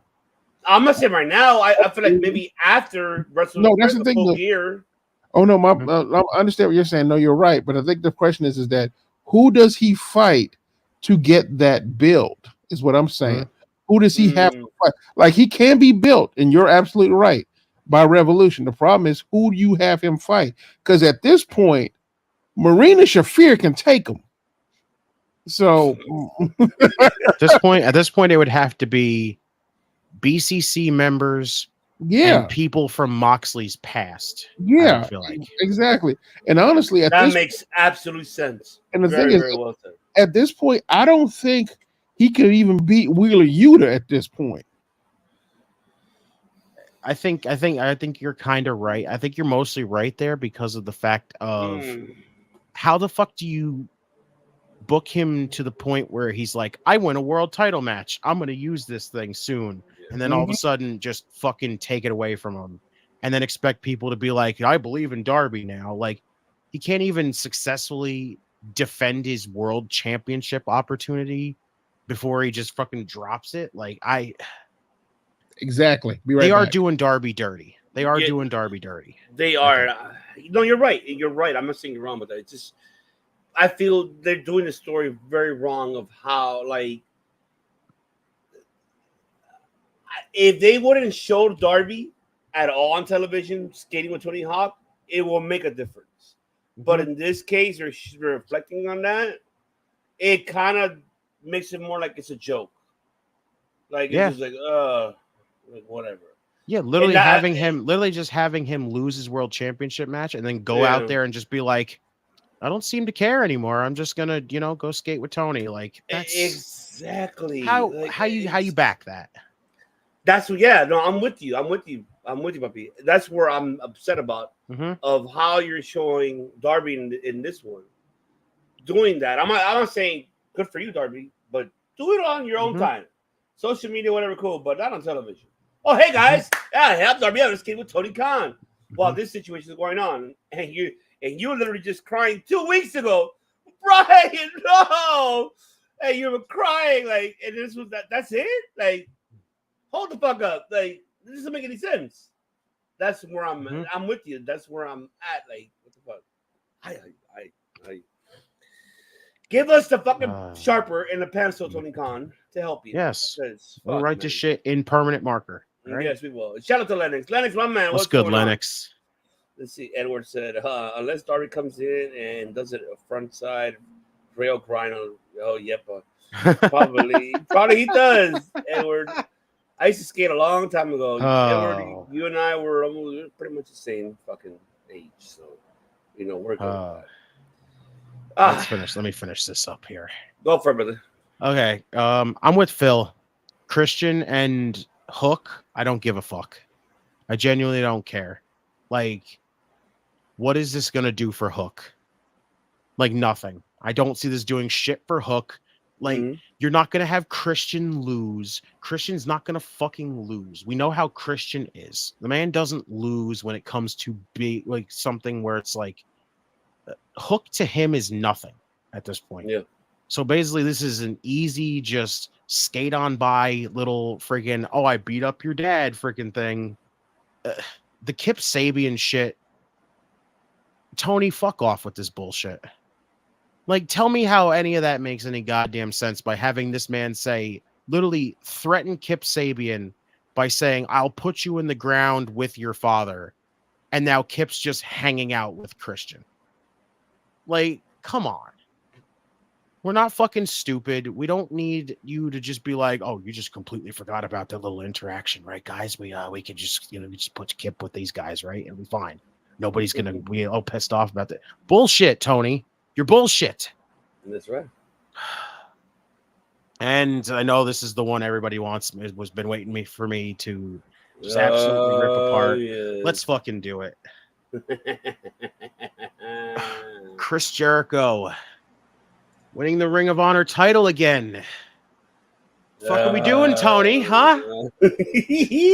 Oh my God! Tell him. I'm so fucking over this. Done with it. The learning tree stuff does not work. Learning tree stuff is never going to work. I'm not, like I said, I will never downplay Chris Jericho as a legend in this fucking business. But Jericho in 2024 is not necessary on television no more, Tony. And you too, Jericho. Let this sink in your fucking head too, goddammit. There you go. You see? You heard You're it, not Jericho. You fucking mark! Bingo. Like, you're not needed on television no more. You don't add anything to the fucking show anymore. You're basically just make the television show fucking worse. You give us these fucking 6-month feuds that don't fucking build anybody. You basically just took the Ring of Honor championship to be like, oh, well, this will absolutely make the learning tree more interesting. Fuck off with this bullshit. I am so done with it. I am tired of it. The fact that we literally had to take this away from Mark Briscoe to do what? What, we're going to put it back on Mark Briscoe because he's got a feud with Jericho for another 4.5 months before he puts the title back on him? Hell no. I don't care if this is to build Big Bill to win a fucking Ring of Honor title. I don't care what the hell this is leading to. Get Jericho the fuck off television already. Like, I hate saying this. This show is awful anymore. And I hate saying that. I love AEW. I'm happy that the fucking shit exists. But fucking Tony is running this shit into the ground. Something needs to be done because this show is fucking night and day compared from year one to where we are now. It is fucking atrocious anymore. Yeah, Edward says, please retire. Yes. Please retire. There you go. Sorry, Jericho. But this is true. Even Poppy had to say, the streets are safe. Yeah, I was thinking about that too. The reason Jericho, because they want ROH to have a name, and Jericho is that name. I don't think that Jericho needs to be that name because there's a ton of people they could give it to, like younger talent they could give it to. Look how much it got over before without any like massive names. ROH got over as a thing, as a product. And now all of a sudden it's just, we need Jericho over there to make it big. No. And I'll be honest with you. Truth be told, ROH would not be suffering for a need for a TV deal because they need Jericho if he put ROH on television a lot more. Like if he'd at least think about it. You have at least 3 ROH champions you can put on the regular on TV and you choose not to. If you don't want to make that, I understand, TK. Absolutely. That was the right decision. Yeah, no, I'm with you on that. I agree. Yeah, that was the right decision to have Jericho win the title first time, before the company even got off its feet. Like, yeah, was the right decision to do because literally you want to tune into AEW, fucking a company that nobody's ever heard of before that's just starting up. You want the big name to freaking stand out on the show and be like, hey, here you go. But like, people know what Ring of Honor is. Wrestling fans know what Ring of Honor is. It's just they don't. Tony doesn't give a fuck about the goddamn thing. He literally just has it to say he has it at this point. Thing is, you're right. People know. Network execs do not. No, hell no. At this point, I'm done with Jericho fucking anywhere. I just want him to hang it up, go do his Fozzy shit, do whatever. But I think I understand what Tim was saying. I think it was Tim. I understand why they gave the Jericho because they believe he has enough capital to work with TV executives. Now, because yes, in the regular community, yes, they do know about ROH and its storied history. All networks know about ROH is it's a company that went under. So why would you put money into a company that went under? And unfortunately, as much as I hate that, and I mean, I really hate that because trust me, all you need to do is do enough market research to realize what you can get because those motherfuckers will rebuild. They redid Matlock. They could redo fucking ROH. But my point is that simply, oh yeah, probably. Yeah, I think so. But I guess the thing I'm saying is that I understand why Jericho got it. The problem is I think they could have found someone else other than Jericho to it to get to be the champion. Because honestly, yes, he was useful for AEW get their TV deal, but I don't believe he has the same street cred that he did before he joined AEW. I know, I agree. Yeah. Everything what you said is absolutely right. And what Tim just said right now, too. I agree with that. That would have been something. Yes. Christian Cage would have been the right guy. Because it would have made a lot of sense if that was the case. Because Jericho, you said you nailed to the coffin, Phil, that that credential is gone. Like, I mean, we're not, we're being nice. I know Justin's not, but I'll be nice. I'll give him the whatever, but all right, that momentum is gone. Stop. You're not superstar Billy Graham. You're not Greg Valentine anymore. You're not Hulk Hogan, unfortunately. Thank goodness. You're not, you're not in none of those development, characters that wants the spotlight. And no, it's done. Yeah, you're still young. You're pretty what? How old is he? How's Jericho? He's what, 53 or 40 or 53, right? I forgot how old is he, but he's somewhere in his 50s. But all right, you did what you did. Let the other people do it, like Phil just said. Someone that could take the product somewhere else.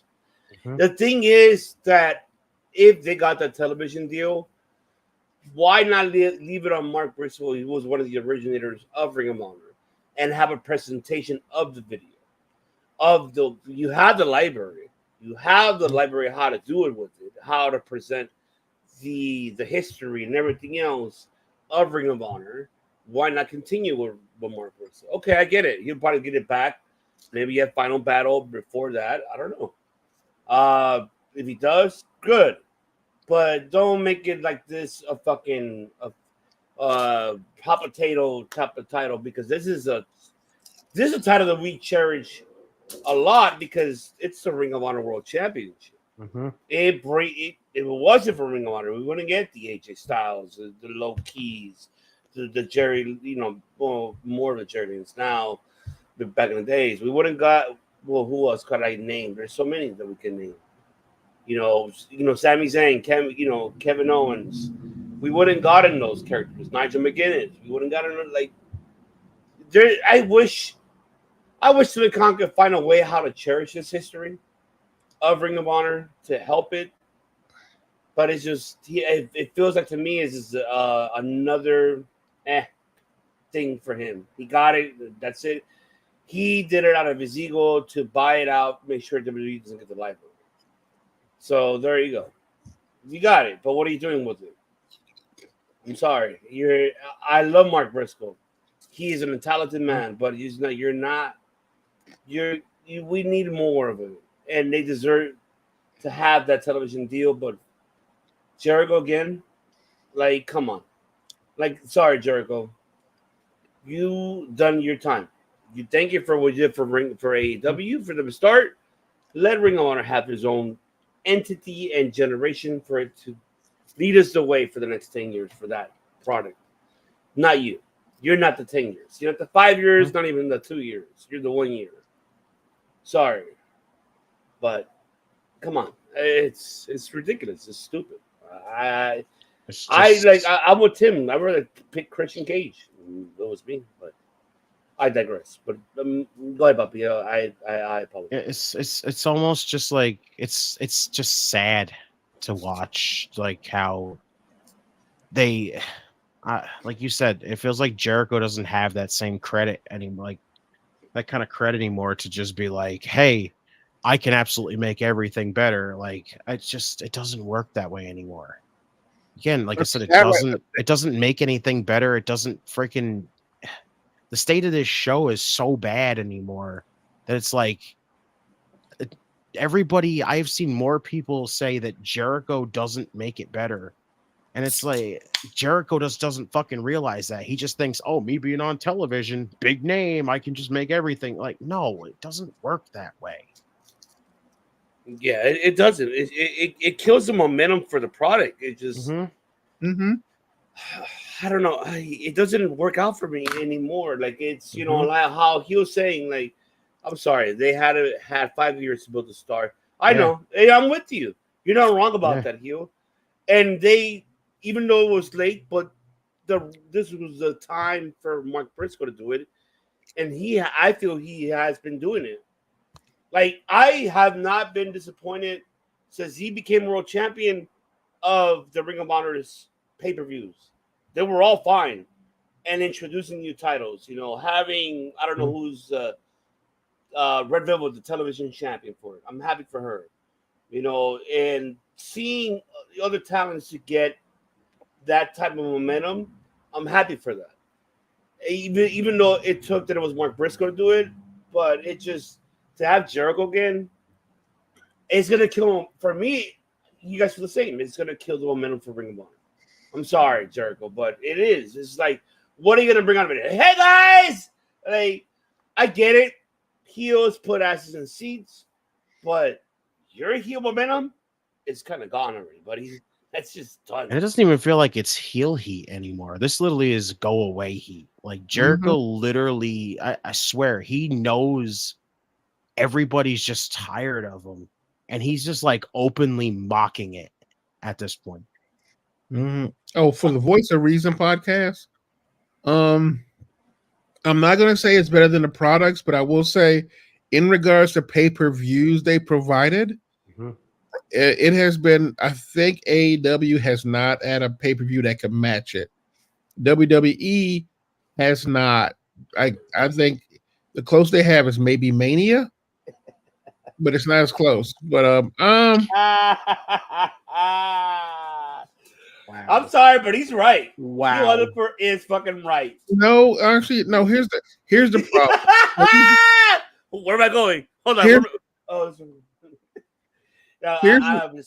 Here's the thing.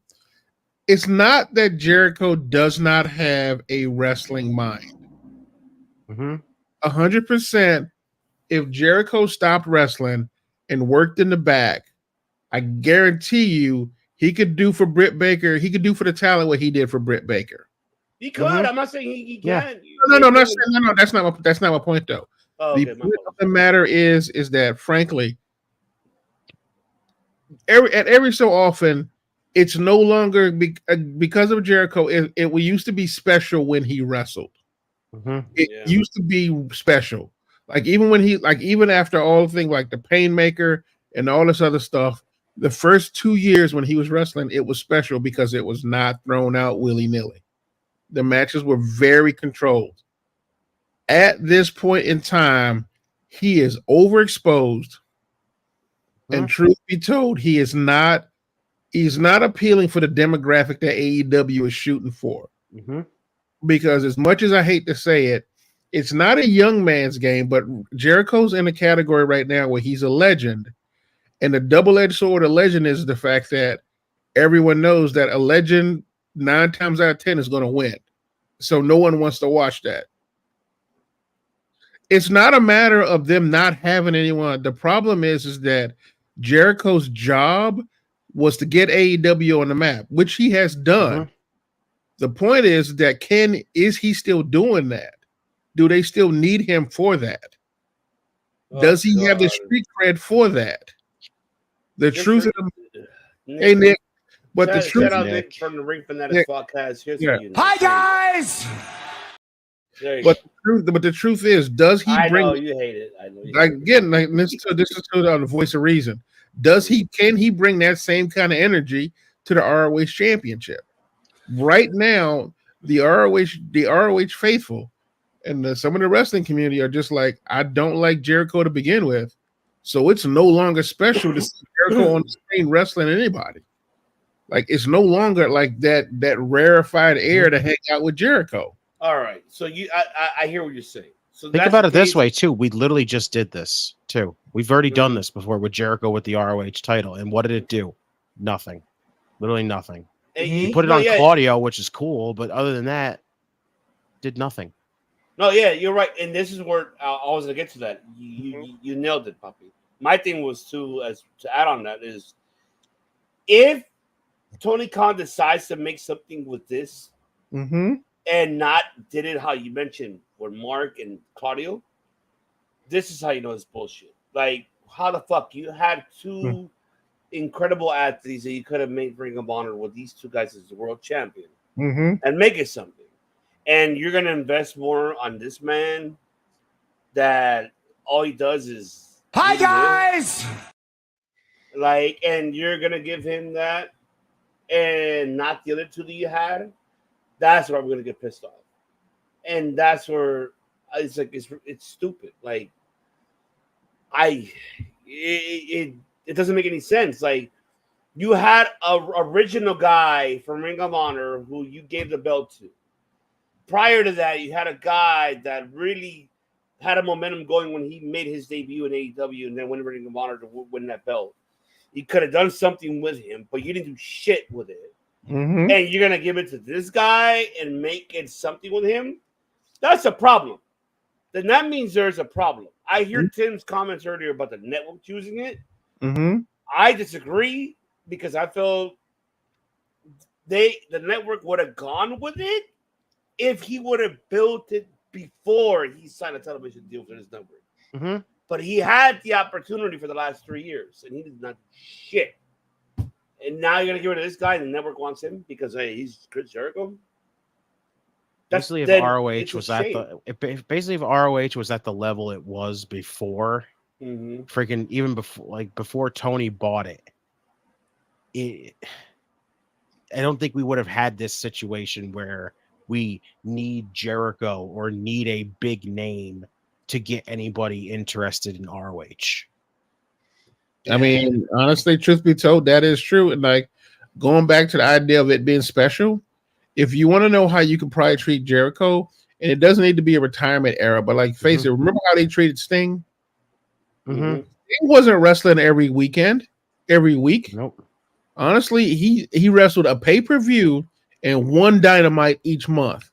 You don't know. You nailed it, Phil. That I'm so with you on that, because then that would have, instead of focusing on him, build your fucking group. Build Big Bill and fucking Brian Keith. Yeah. Build them the fuck up as individuals or a tag team.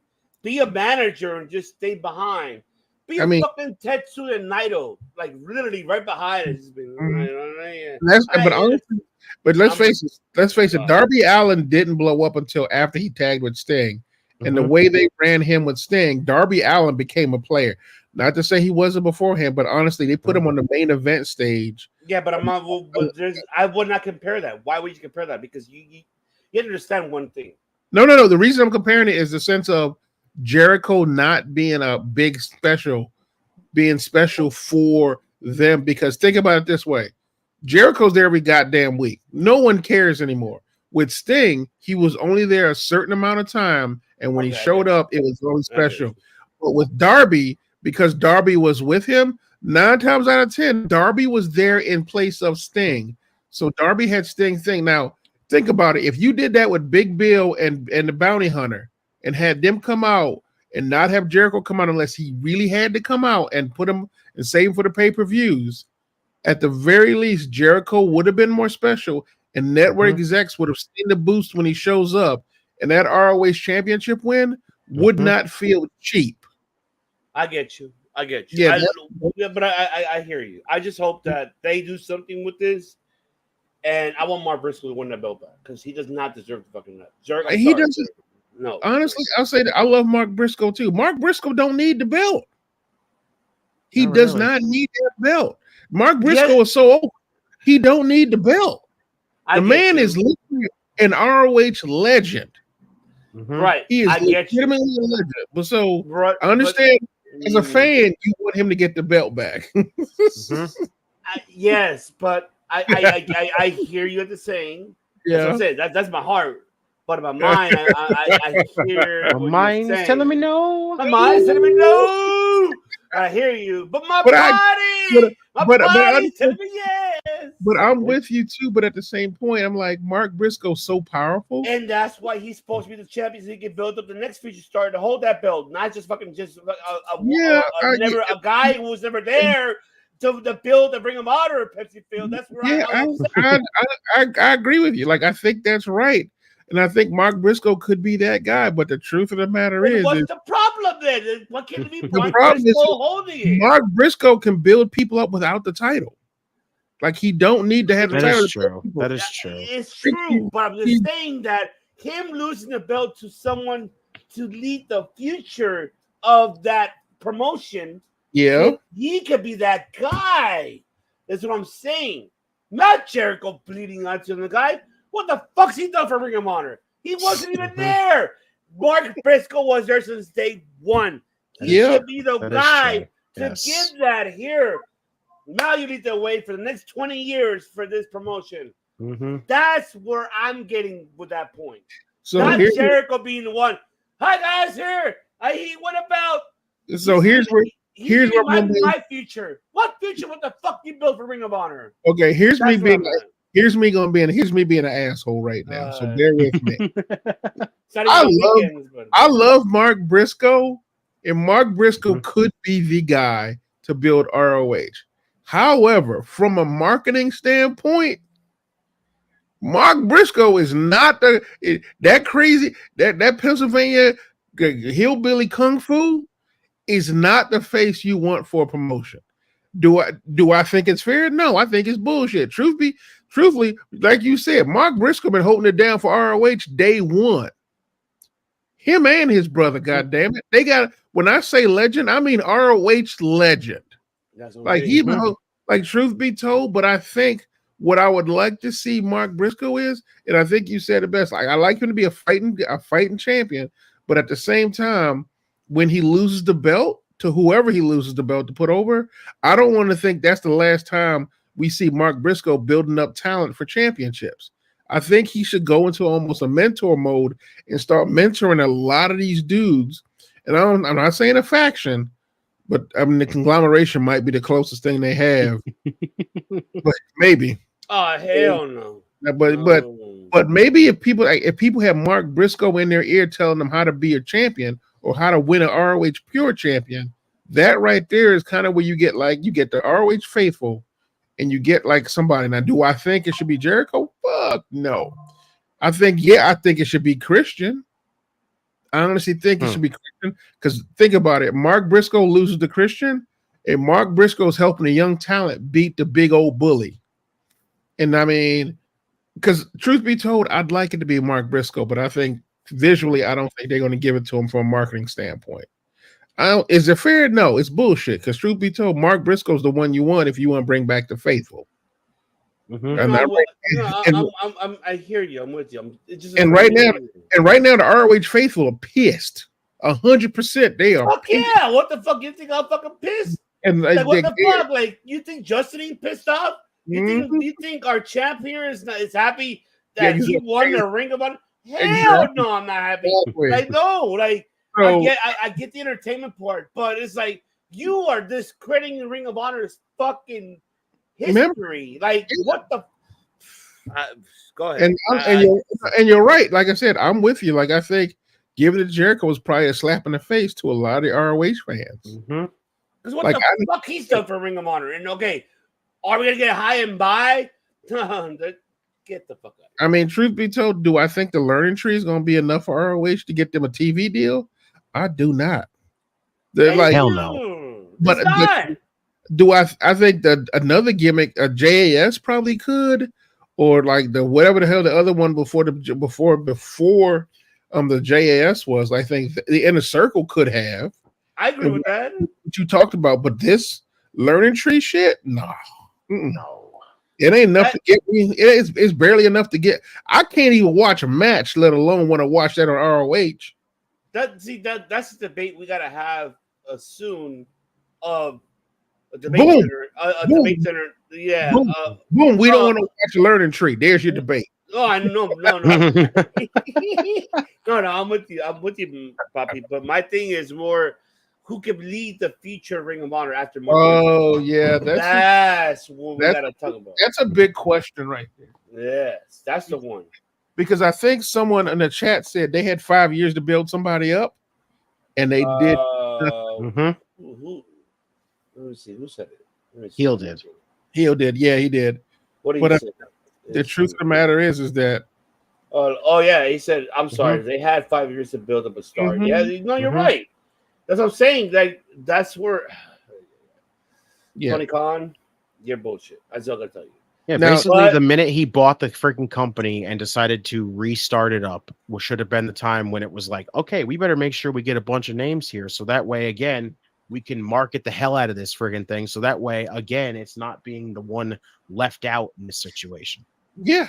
Yeah, no, I agree. All right, now it's time, folks.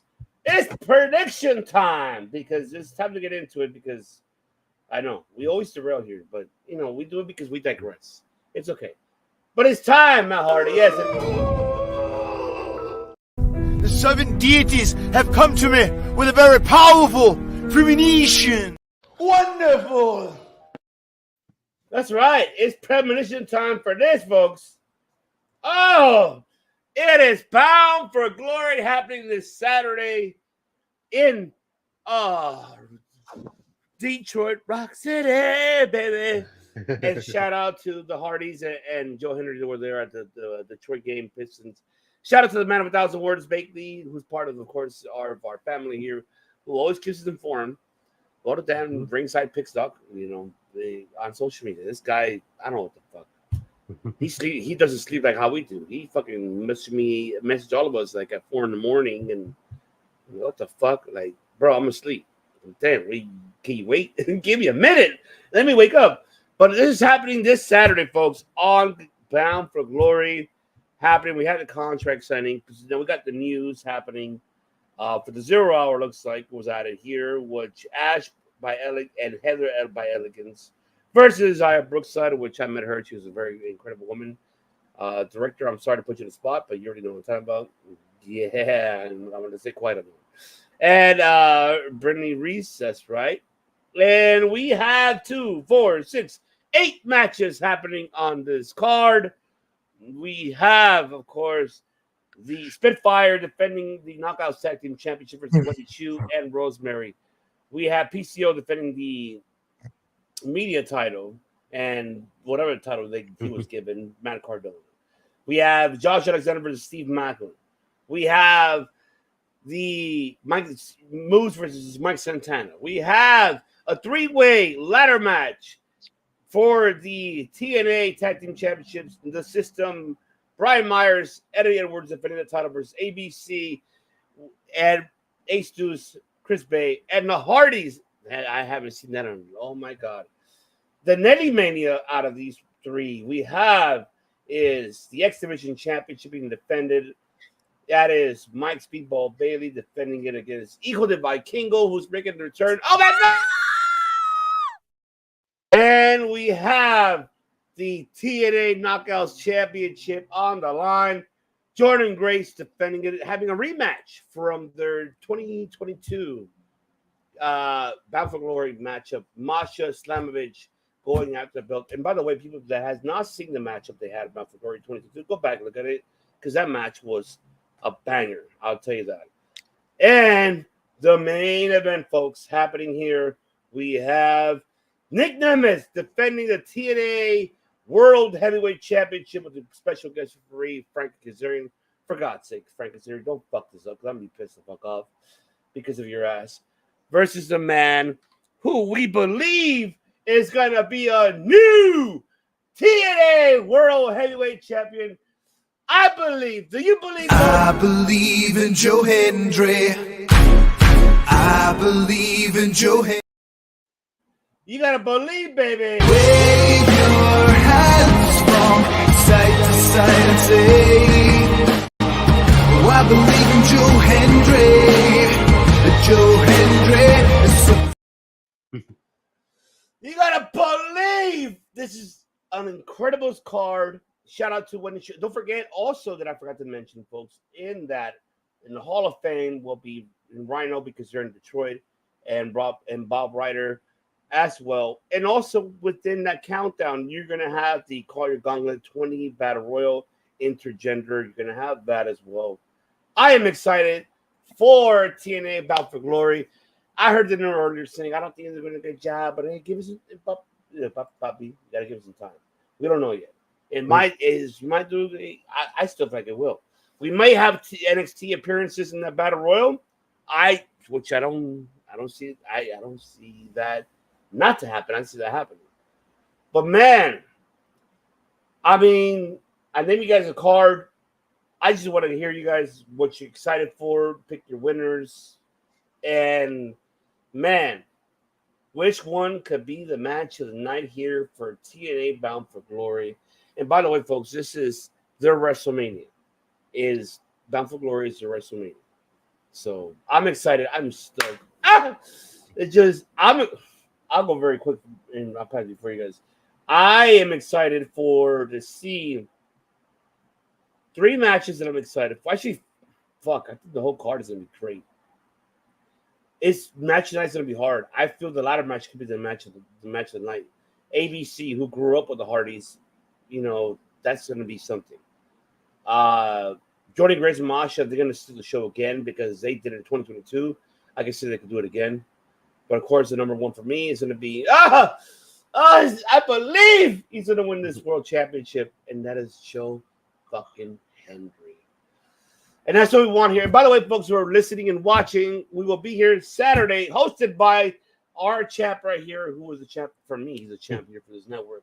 The Redeemer will be hosting the watch along of TNA Bound for Glory. We'll be here for you guys at 7:50 Eastern Time, 6:50 Central, and 3:50 Pacific. 10 minutes before the event starts, he's going to break it down for all of you guys to enjoy this watch along. But Pepsi Film, I'll take it to you first. What are you excited of this card? Which one is the match of the night for you? I'll be honest. I have not been following this. I got nothing. Based on what you showed me, the Speedball Vikingo and the Alexander Macklin are the only 2 matches I'm excited for. Only because I know them and I know what they can do. But I have not followed any of these storylines, so I can't make any real predictions. The Joe Hendry is going to be the only one I'm going to go out of pocket for. And I'm going to say it. I don't think Joe Hendry wins. Yeah,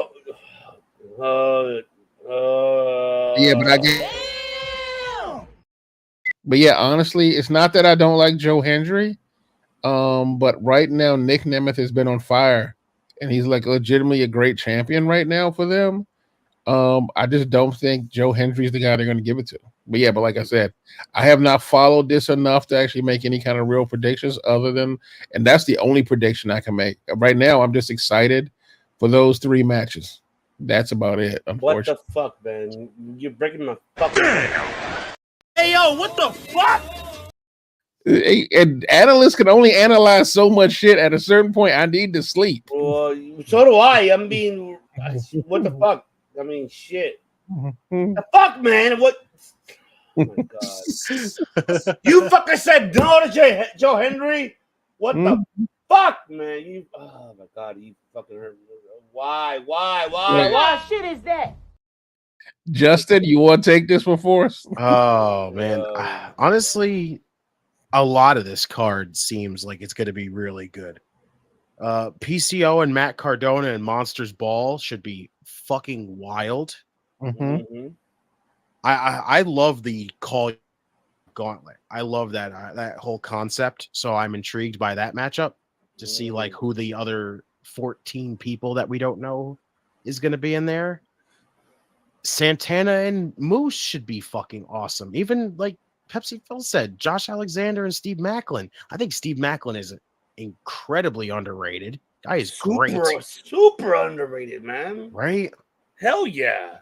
I saw their. Mayhem. I apologize. I don't know if you saw. Fine. Like I saw their promo they had on this tonight. Over on last Thursday, and fuck, they like shit. They Macklin and Josh. I feel like they're gonna fucking kill each other, man. Oh They could. They really could. Full Metal Mayhem should be fucking wild. Mike Bailey and Vikingo, that really is intriguing the shit out of me. Fuck yeah. Masha and Jordan, I could see them stealing the show, honestly. Those two have hella amazing chemistry together. Mm-hmm. The main event should be great. Honestly, like I said, this mostly the entirety of this card is amazing. And I think I'm gonna be blunt, like really just straight out with this one. I think I'm with Phil on this. I just between Nemeth's run and now and Frankie Kazarian being involved in it, which I think is the big wrench in the entirety of this whole thing. I don't see it happening.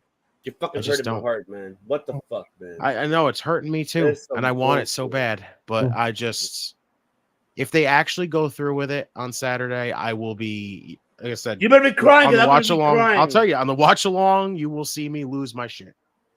But if it doesn't happen, I'm not going to be genuinely surprised. I know, like I said, I'm gonna fucking riot. Jordan said earlier that he was here on the show. I know, Jordan. He said, if Joe Henry does not win, we're gonna riot. I am gonna fucking riot. It's bullshit. Like this guy just fucking went. He was in California. He was on Channel 5 News. Oh my god. He was at the Detroit. Oh my god.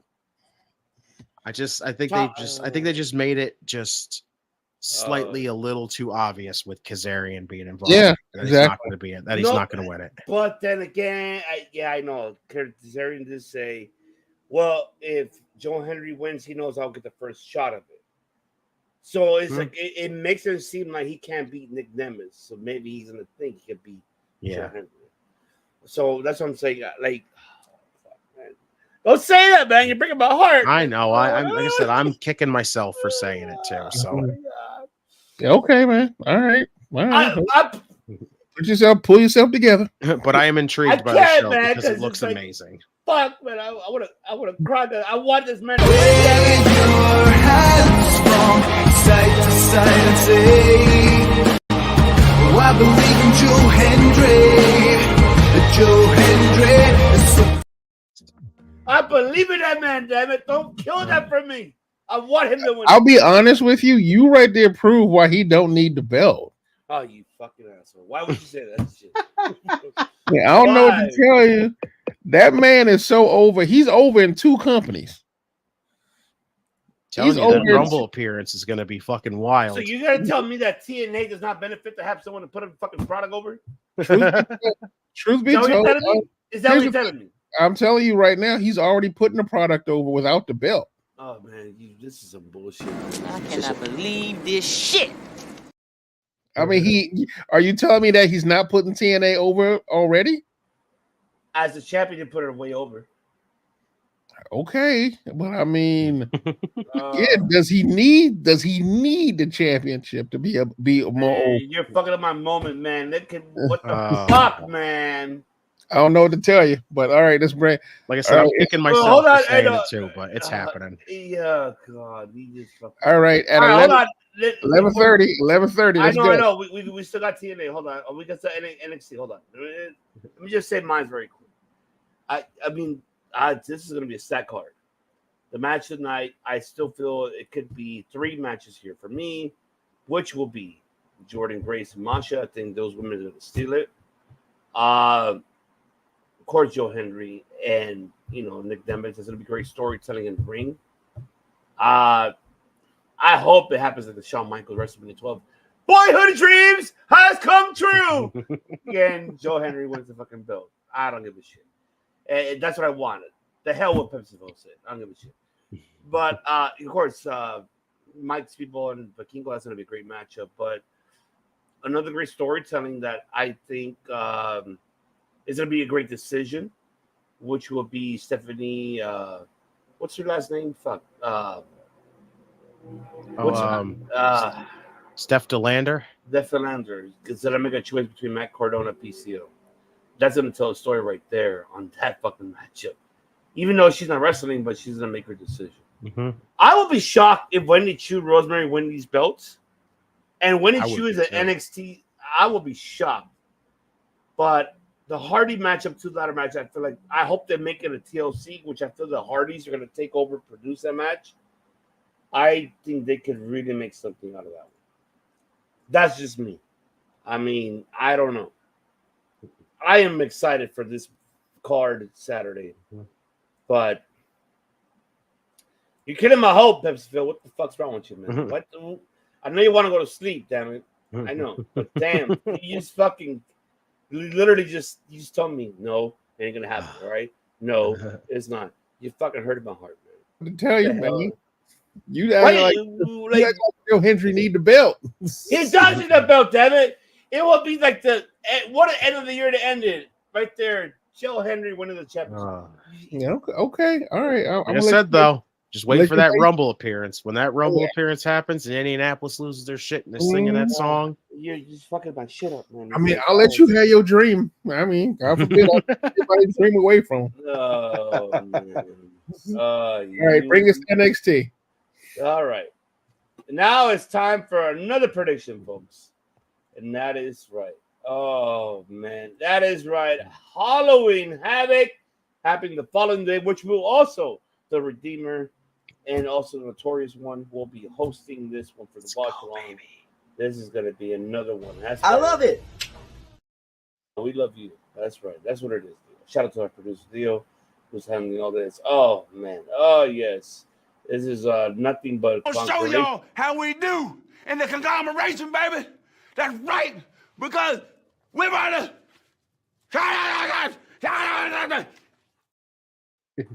Prediction time!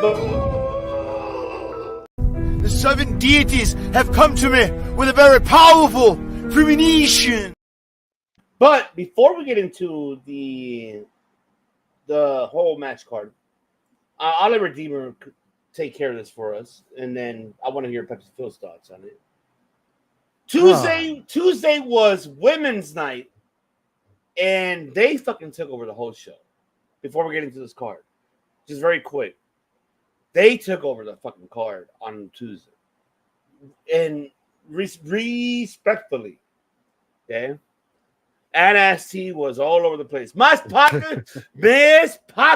I just hate him. It was just fucking wild. And to see the performance of Julia and Stephanie Vaquer, and seeing Fallen Haley, excuse me, and I forgot what's her name. What's the other one name? Jasmine Nix. Jasmine Nix. They did a great job with those two women who were experiences in strong style and lucha libre. And really developed the psychology of it. And you mentioned earlier, PepsiCo, about the whole botch with Kai, but they still Lash Legend and Jakara, they did a great job. This was a great women's all fucking Tuesday night. We only had two that we had that was like, okay, told stories, but man, the women, I can't say it. And by the way, just to let you know, 702,000 demographics for the NXT. And they were in the top 5 of that on the demographic 1849. So they were up there. They came up from prior last week. Well, actually, no, they went down, but at least they were still at 700. But they were up there. They kept it up there in the demographics. So that's for everybody who wants their demographic kick. There you go. Those women fucking killed the fucking show on Tuesday. All of them did. Like, fuck. And then seeing, which, by the way, the yes, HBK got mad and got mad at CW. The fuck, you killed her time for Delta, which now she is known as Zaria or Zaria. She used that name because she wants to keep her Delta name. So that's respectful. Right. And man, just seeing that was awesome. And that's why she's right there, like right over here. Fuck. That woman looks scary. She's on the show about Havoc. I think the one who's in danger of that is Kalani Jordan. Girl, you better not hope you lose that belt because that woman. Oh boy. I don't know. Yeah, I have my little gripe with that ending there. But before we get into the predictions of the Halloween Havoc, just very briefly, Champ Redeemer, tell us about Tuesday, and I want to hear Pepsi Phil's Tuesday thoughts as well. No, I thought this show was phenomenal. They did a great job with this show, especially being a go-home show for this. And again, it was 85% women. Backstage segments, matches. There was like maybe a one men's segment and one men's tag match. Other than that, it was primarily the women. Sean is really putting a lot behind these women, and he's doing a damn good job at it. This is why I recently just said that I swear NXT is the best women's division in the entire world right now. Because they really are. They're phenomenal right now. That ending, though, it is, again, I'm going to have that little gripe about that ending there.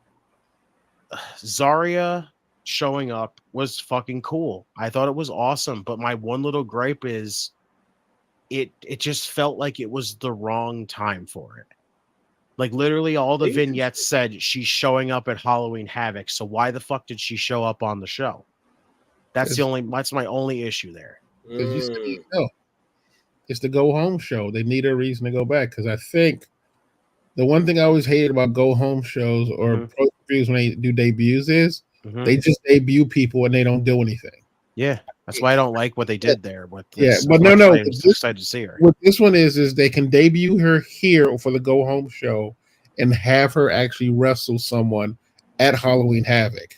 That's why I'm happy about it, because then it means they're past the debut section, and now they can just automatically have her wrestle. And if she does go after Kalani, so be it.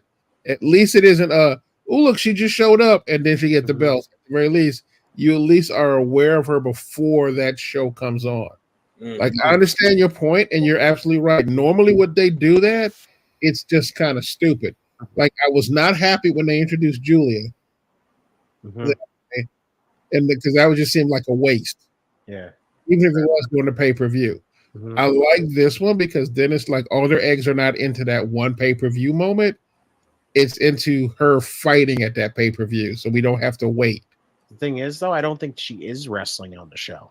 I don't think they're going to have her wrestle. And I thought that was going to be the part where it was going to be like, you could have had her debut. Because literally, if you think about it, she showed up during basically what was the Women's North American Championship segment. You know, you had Fatal Influence spin the wheel and do, Spinner's Choice. So basically, as far as I would see, the perfect opportunity you had right here was to have them basically make it where Fatal Influence says, fuck it, we're going to make sure you want to do this situation right. These three women want the championship so bad. Well, guess what? Now they're going to put it in Kalani defending the title in a fatal 4-way. Yes, it's basically where they said. It could still be a thing. It still could be a thing. I mean, honestly, it could still it could be 3-on-1. That's what I thought it was going to be. Like, you could have done right there. You could have either made it where they make it a fatal 4-way, or just basically turn it into a 3-on-1. What if Zaria comes in and saves Kalani? Yeah, that's what I was gonna say. That's basically what I was just about to lead to. You could have done that on the show where she, like, on the pay-per-view, where but I think they still have room to do something like that, though. Don't you think? Okay. Well, that's why I figured you would just not have her show up on Tuesday. I could see the reasoning for both sides on that one. So yeah, I agree. But overall, I thought overall her showing up was awesome, and I thought the show overall was just fantastic. It was a very good way to lead into this show on Sunday. Yeah. Pepsi, how do you feel about Tuesday's show? Oh, I thought it was a great show. Like I'll keep it short because I want to get to the predictions. I thought it was a great show. I was very pleased with everyone's action. I like what they're doing, especially with the women's tag team division. They're making an actual effort to even though there's 3 brands with only one women's tag team championship, they're making that tag team do the rounds. Like the beats that they are forming legitimately feel logical. Like from a storytelling perspective. Like I think that's the thing I'm most happy about. I'm especially happy that Lash and Jakara are getting this push. Like I am really happy with them. But in the end, honestly, it was a great event. And I'll be honest with you, until you guys mentioned it, I think it was a really great wrestling show. I don't even think I noticed the fact that there was that many women wrestling, other than just the fact that it was just great wrestling 100%. And I ain't gonna say I gender disappeared because Miss Parker, but at the same time, at the same time, I was just like, this is some great fucking wrestling happening. Like that's what it was. Like because when you walk, because honestly, when I listened to you, I realized, yeah, there was for most like places, there was an inordinately large amount of women wrestling, and not just women wrestling, storylines that I was especially pleased with. So I was very happy with the way the show was built. I was really happy with how they did everything. The one thing that I actually want to include in my review was Ethan Page's promo was cake. What did he say? Because I missed that. So tell me, what did he say? He basically did so. Usually when they do promos, it's always Trick who wins that battle. 100%. At one point, Ethan Page almost does the Eddie Cruz "I'm addicted to the championship" promo. He did that? It was a variation on it to a certain extent. It's a different variation on it, but it was the same type of energy. And the thing is, Ethan Page delivered it perfectly. Now, the best part about it is how I know it was perfect. He flubs a line, but he's so passionate about the promo that you don't even care. Like that's how great that promo was. You don't even catch it if you like, unless you like focus on it. Yeah, and don't get me wrong, Trick had a good return for it, but truth be told, in that exchange, while Trick did a great job on his own promo, Ethan Page won the promo battle on that one. That was primarily Ethan, which is actually great because then it makes their Halloween Havoc match that much more important. Which is what I was hoping for, because my biggest fear was that when he first lost the belt, the quote unquote, the recompete for the title would be kind of like just perfunctory, and he would just be there to do it. This time they made it feel, they added more emphasis to it, they made it more compelling, and Ethan Page sold that match with that promo as far as I was concerned. And once again, I go back to the old thing. They dropped the ball with that man. Yes. They 100% dropped that man. And again, I was very pleased with how he handled that entire situation, because that is a hard segment to do, because it wasn't the main event. It was in the middle of the show, and he managed to do a really good job with the promo that made people go, oh, this is going to be a thing. Very much. So, yeah, that's like that. So, and honestly, like I said, but I'm with Justin. It was a beautiful, beautiful pro. It wasn't a 10 for 10.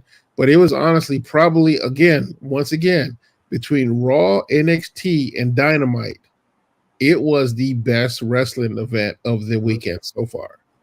Dude, for the last 3 weeks as CWs, they have been killing for me, and I'm glad for me the women are getting the momentum that they deserve to have. And that's what I said, Tony Khan, take notes. They're getting stories in each one of them, but it's not a consistent story. It's every other story, every other week, different time. It's not even, they're not even complicated stories. Exactly. Really. That's what you nailed it. It's not it's not complicated. Like, I mean, truth be told, half these stories are just literally just mean girl shit. It's legitimately just mean girl shit. But they sell it so well, you're like, oh, that looked like a problem. It does. Like, I don't know what the fuck Dana Park got beef with what's her name for, but it's a real thing. Fuck it. Let's get into the predictions. We got 5 matches here, folks. We got the ambulance match between Andre Chase, a return who made his return this past Tuesday, versus Rich Holland. Oh, Andre. And we have Kalani Jordan defending the title versus one of the members of the Fatal Influences. The NXT in I know the spin was it whatever they choose type of matchup, I believe so. Yeah. If I'm wrong, Redeemer, because the Kalani match, it's Spinner's choice. Okay. Yeah. Mm-hmm. And we have the North American Championship. I don't know what choice they chose in that one. Tables, ladders, and scares. That's right. And we have the NXT Championship, the rematch. This is going to be, to clarify to folks, this is their 3rd time as singles, not as a tag team. So, or 3-way or no 4-way, no. This is the 3rd time. Devil's Playground. Mm-hmm. And then I feel it's going to be the main event, the women's. That's going to be Roxanne Perez and Cora Jade versus Stephanie Valkyrie and Julia. Which, have they decided what type of match is that going to be? Oh, there is no stipulation for that. It's just a tag match. All right. So, Attorney of Law, break down each one. You want to break down for you? You can rapid fire it, Phil, if you want. Yeah, if you want me to break down for you. I'm sorry with Chase U. I love Chase U, but Rich Holland's gonna whoop that ass. Hey, Chase U! Rich Holland's on a roll right now. I don't think Chase U's got what they need right now. Why are you hating on Chase U, damn it? Fucking student loans. That's why I'm hating on it. So, we're not in community college for that reason. Okay, for Kalani, I think Kalani retains whoever she ends up fighting, but I think somehow, some way, Zarya gets involved in that match. So I'm very curious to see how, but I don't know how that ends up going out, but I think at some point Zarya does save her. The next one is the North American title. I think Oba loses again. He needs to. I think Oba loses because then he gets put into like the main event section. Mm-hmm. I don't even think there's a debate. Julia and Stephanie gonna fucking run that shit. Corey Jade and Roxanne Perez, God bless them. They not ready for that kind of smoke. Now, the Ethan Page and Trick Williams is the trickiest one, no pun intended. Because truth be told, I can see either one of them winning and NXT coming out on top. Mm-hmm. I have always believed that when you have a heel champion, the promotion's much better. The storylines for a promotion are much better. So I'm going to pick Ethan Page, but I won't be upset if Trick retains. Wow. Because honestly, I told you that promo, whether it's true or not, that promo made me believe in Ethan Page. Okay. It gave him a chance. And I actually, like I said, Ethan Page is a good wrestler. Trick Williams is great. But like I said, Ethan Page, honestly, I enjoyed his title run a lot more than Trick's run. Like, he has been, as a heel champion, he is an asshole. Mm-hmm. And he has made that everybody's problem. And he's a great champion. Yeah, exactly. So I actually think Ethan Page winning a championship is much better, especially for the CW, because he's honestly he's the type of heel you see in CW shows. Like if you're looking at a high school show, he's the guy that they all get pissed at, who's trying to like shut down the rec center. While he's selling crypto and snorting cocaine off a stripper's ass. Whoa, shit. Oh my God. Now, what's going to be the match of the night for you?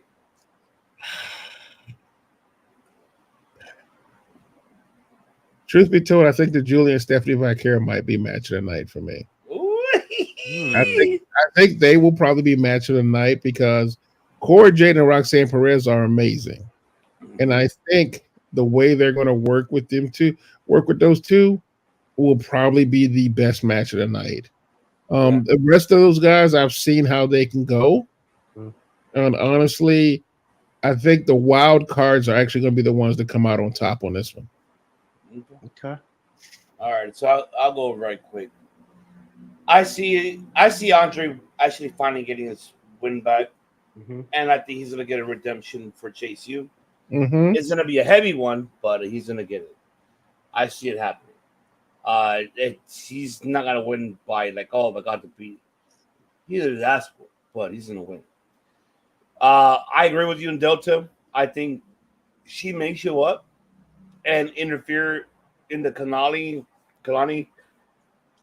and JC Jane. I think JC is going to be the one getting the belt. That's why I feel like, Jasmine Jinx and Paula Henley fought this Tuesday. She's going to get the title shot. And it's going to be a good matchup for her. Kalani's going to give her the best. But I feel that Zyra's going to show up. Not Delta, sorry. Zaria, sorry, whatever you call it. She's going to show up and be the next one up in line. Which I feel like it's too soon, but hopefully not. I hope they just give her matches before she gets to that. Because, Kalani has a lot to deliver for that belt. It's just that they haven't been booking it very much as we see consistently. Tony D'Angelo and Femi, I think, D'Angelo's going to win this one. Soprano style. And it's going to be a great matchup. Obos, I think he's ready to go to the main roster. And once he is, then the question is where? Raw or SmackDown? I don't know. It's hard. He can fit in both ones. It's just knowing to give him the right story where he starts off. And then we can go from there. That's the only thing I could see on either brand. Ethan Page and Trick. I want Ethan Page to regain it. I think Trick is kind of ready to be in the main roster. But then again, if Trick wins, then Oba Femi's going to go after that belt. Then it's going to be Oba Femi and Trick Williams at the next event. And I think Oba's going to be the one dethroning Trick Williams for that belt. Yeah, okay. That's what I see that. Because I think he's ready to be a main world champion. If he's not ready to go to the main roster, then give him the main event versus Trick Williams. I think he's ready. I agree. I think he's ready for it. And I think Trick Williams is the right guy to put him over. I'm not saying Ethan is not, but I feel like Trick Williams is able to tell a story like your Creed story, type of style, versus I can feel that. Or it could be a triple threat match between Oba and Ethan and Trick. We don't know, but it could tell a story because then he could say, "No, you know what? I want that one right there," and then you're like, "What the fuck? What do you want?" Like, I want that belt. That's how you can tell a story. Like, Oba's like that. He's very demanding. He's very intriguing, and his promos is on point with how he developed and where he's at. And I feel like Oba and Ethan and Trick could help Oba to get to that direction of your world champion. And I don't mind if Oba becomes an NXT world champion. It makes so much sense. Because you want to we haven't had a dominant world champion in NXT in a long time. So I'd rather have him be the one to dethrone it. Either one out of these two or both of them. Main event. Oh, man. Whew. This is going to be American style versus strong style versus lucha libre style. These women are going to learn. And I know Roxanne has credentials, but Cora is going to learn that night. What is strong style and lucha libre? You're going to learn, woman. And Julian and Valkyrie, they got to win. But they get the next belt, the next step is getting that matchup for that belt. And it's going to be a triple threat or fatal four-way between Roxanne, Cora Jade, and Julia, and Stephanie will be a fatal four-way. Maybe. I see that happening. I see it happening because Cora has not got her rematch. Cora hasn't really got what she wanted. She got hurt. So I feel like she's going to be in that table. So the match of the night for me in this one, I feel that it could be really, honestly, the match of the night, I feel could be storytelling wise will be Chase and Ridge. I think they're gonna tell a great story in that match. Okay. I think they can repeat the same what Shane and Kane did in their Avenue match. Oh God, nice. I feel like they could. They could do it in a different direction, but I'm just saying. Okay. Who knows? I like it. I like Jeff? Yeah. What you got, brother?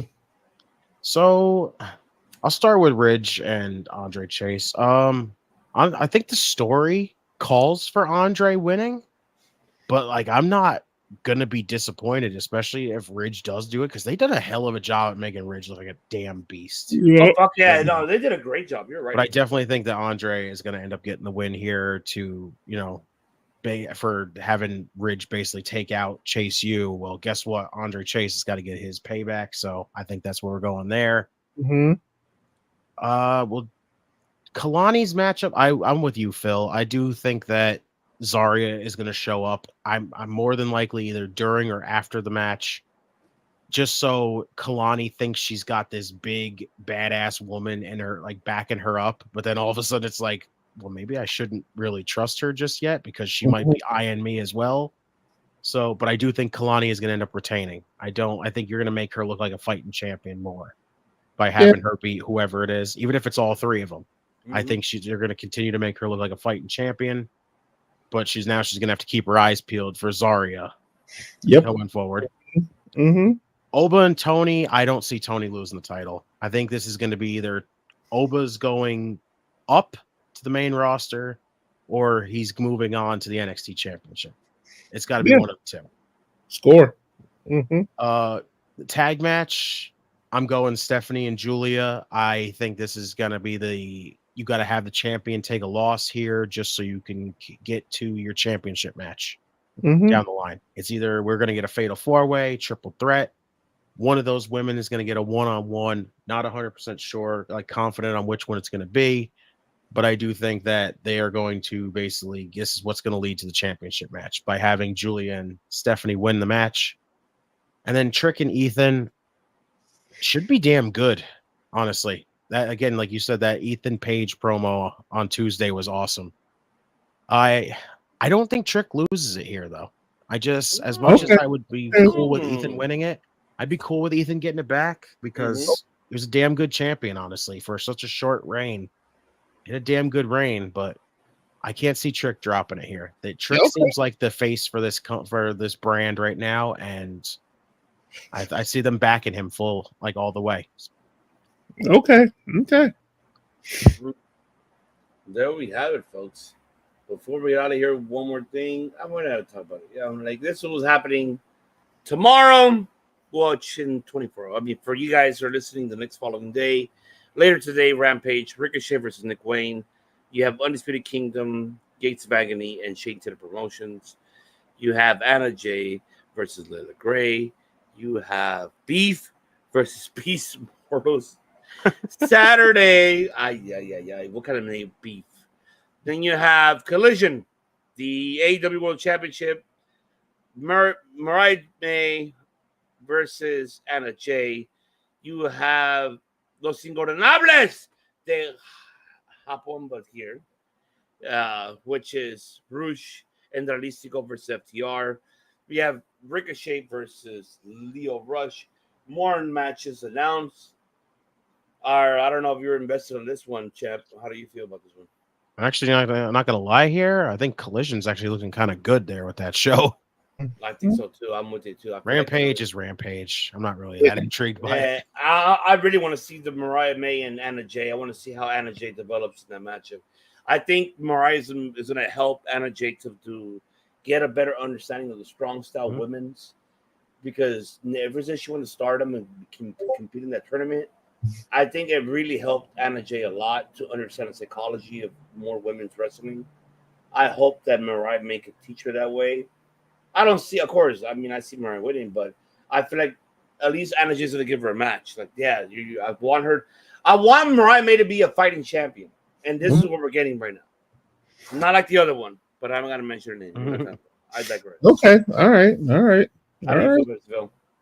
Oh, I don't watch Collision and Rampage. But does anything get you invested on these? Honestly, I like the Anna Jay Mariah May match concept only because they have done a job of building their character. Not exactly overly involved, but at least there's a bit of a story out there. Like I said, it doesn't need to be complicated. It just need to be as simple as I want to fight you. Okay, I guess we're gonna fight. If that's the storyline, I'm okay with that. But right now, all the rest of it just seems superfluous. Yeah, but I already didn't watch Rampage and Collision to begin with because Tony disrespects anybody who's on there. So there is no point in me getting vested in any of those matches. Anyway, like I said, at this point, I'm probably a couple of months away from giving up on Dynamite if they don't really change how they work.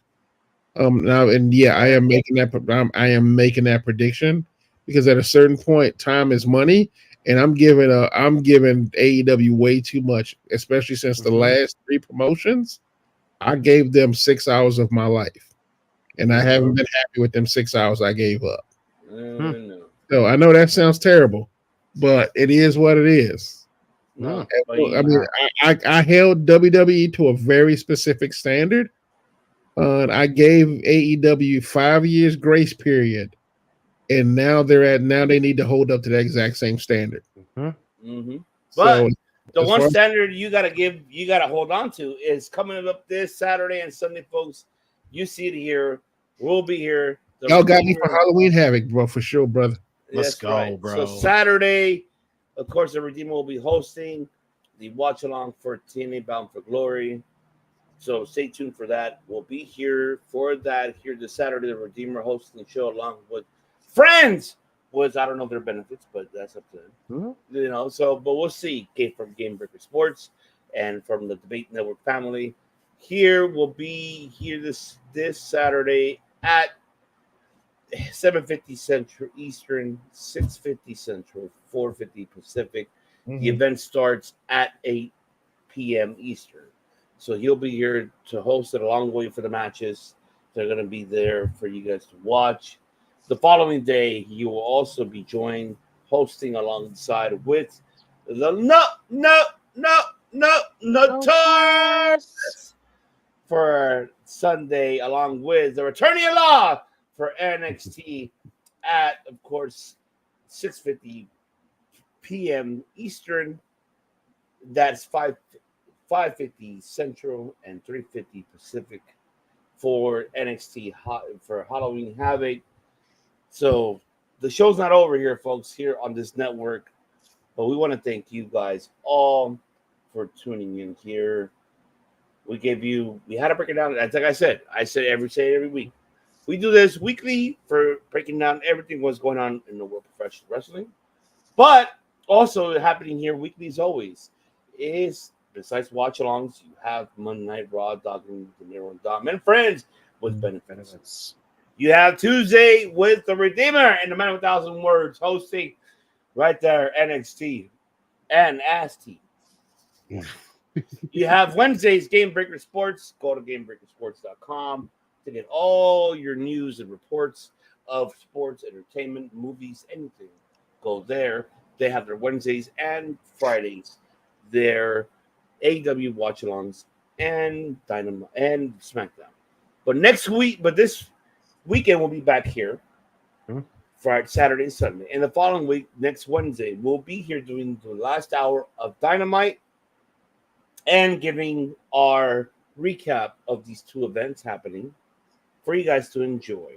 Because I know Thursday is Halloween, so we want everybody to enjoy Halloween. So we're not going to do it on a Thursday. We want you guys to enjoy Halloween Day.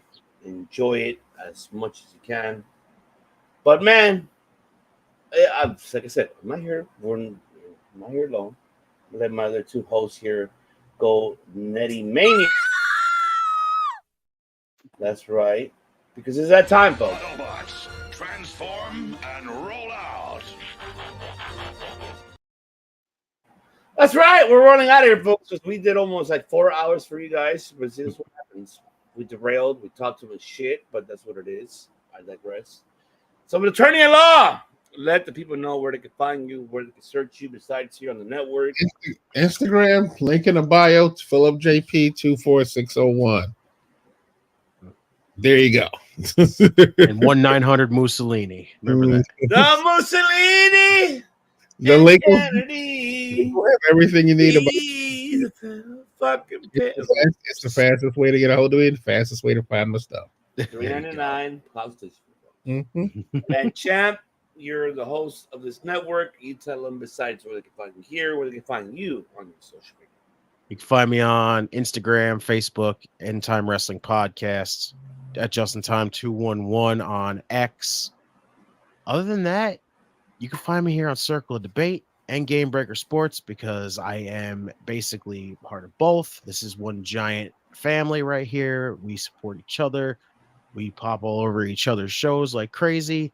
And so make sure that you are subscribed to both channels so you do not miss anything coming towards you. That's right, folks, because, you know, we're like this, you know. I'm a dude playing a dude disguised as another dude. Then I forget what dude I am. That's right. We don't do this. Griff Garrison! Oh, who the fuck is Griff Garrison? This is Griff Garrison! Griff Garrison. We do a lot of this, so. Ole, ole, ole, ole. Hey, cheers, babes. There it is. That's literally me in my underwear right now, but I'm just saying.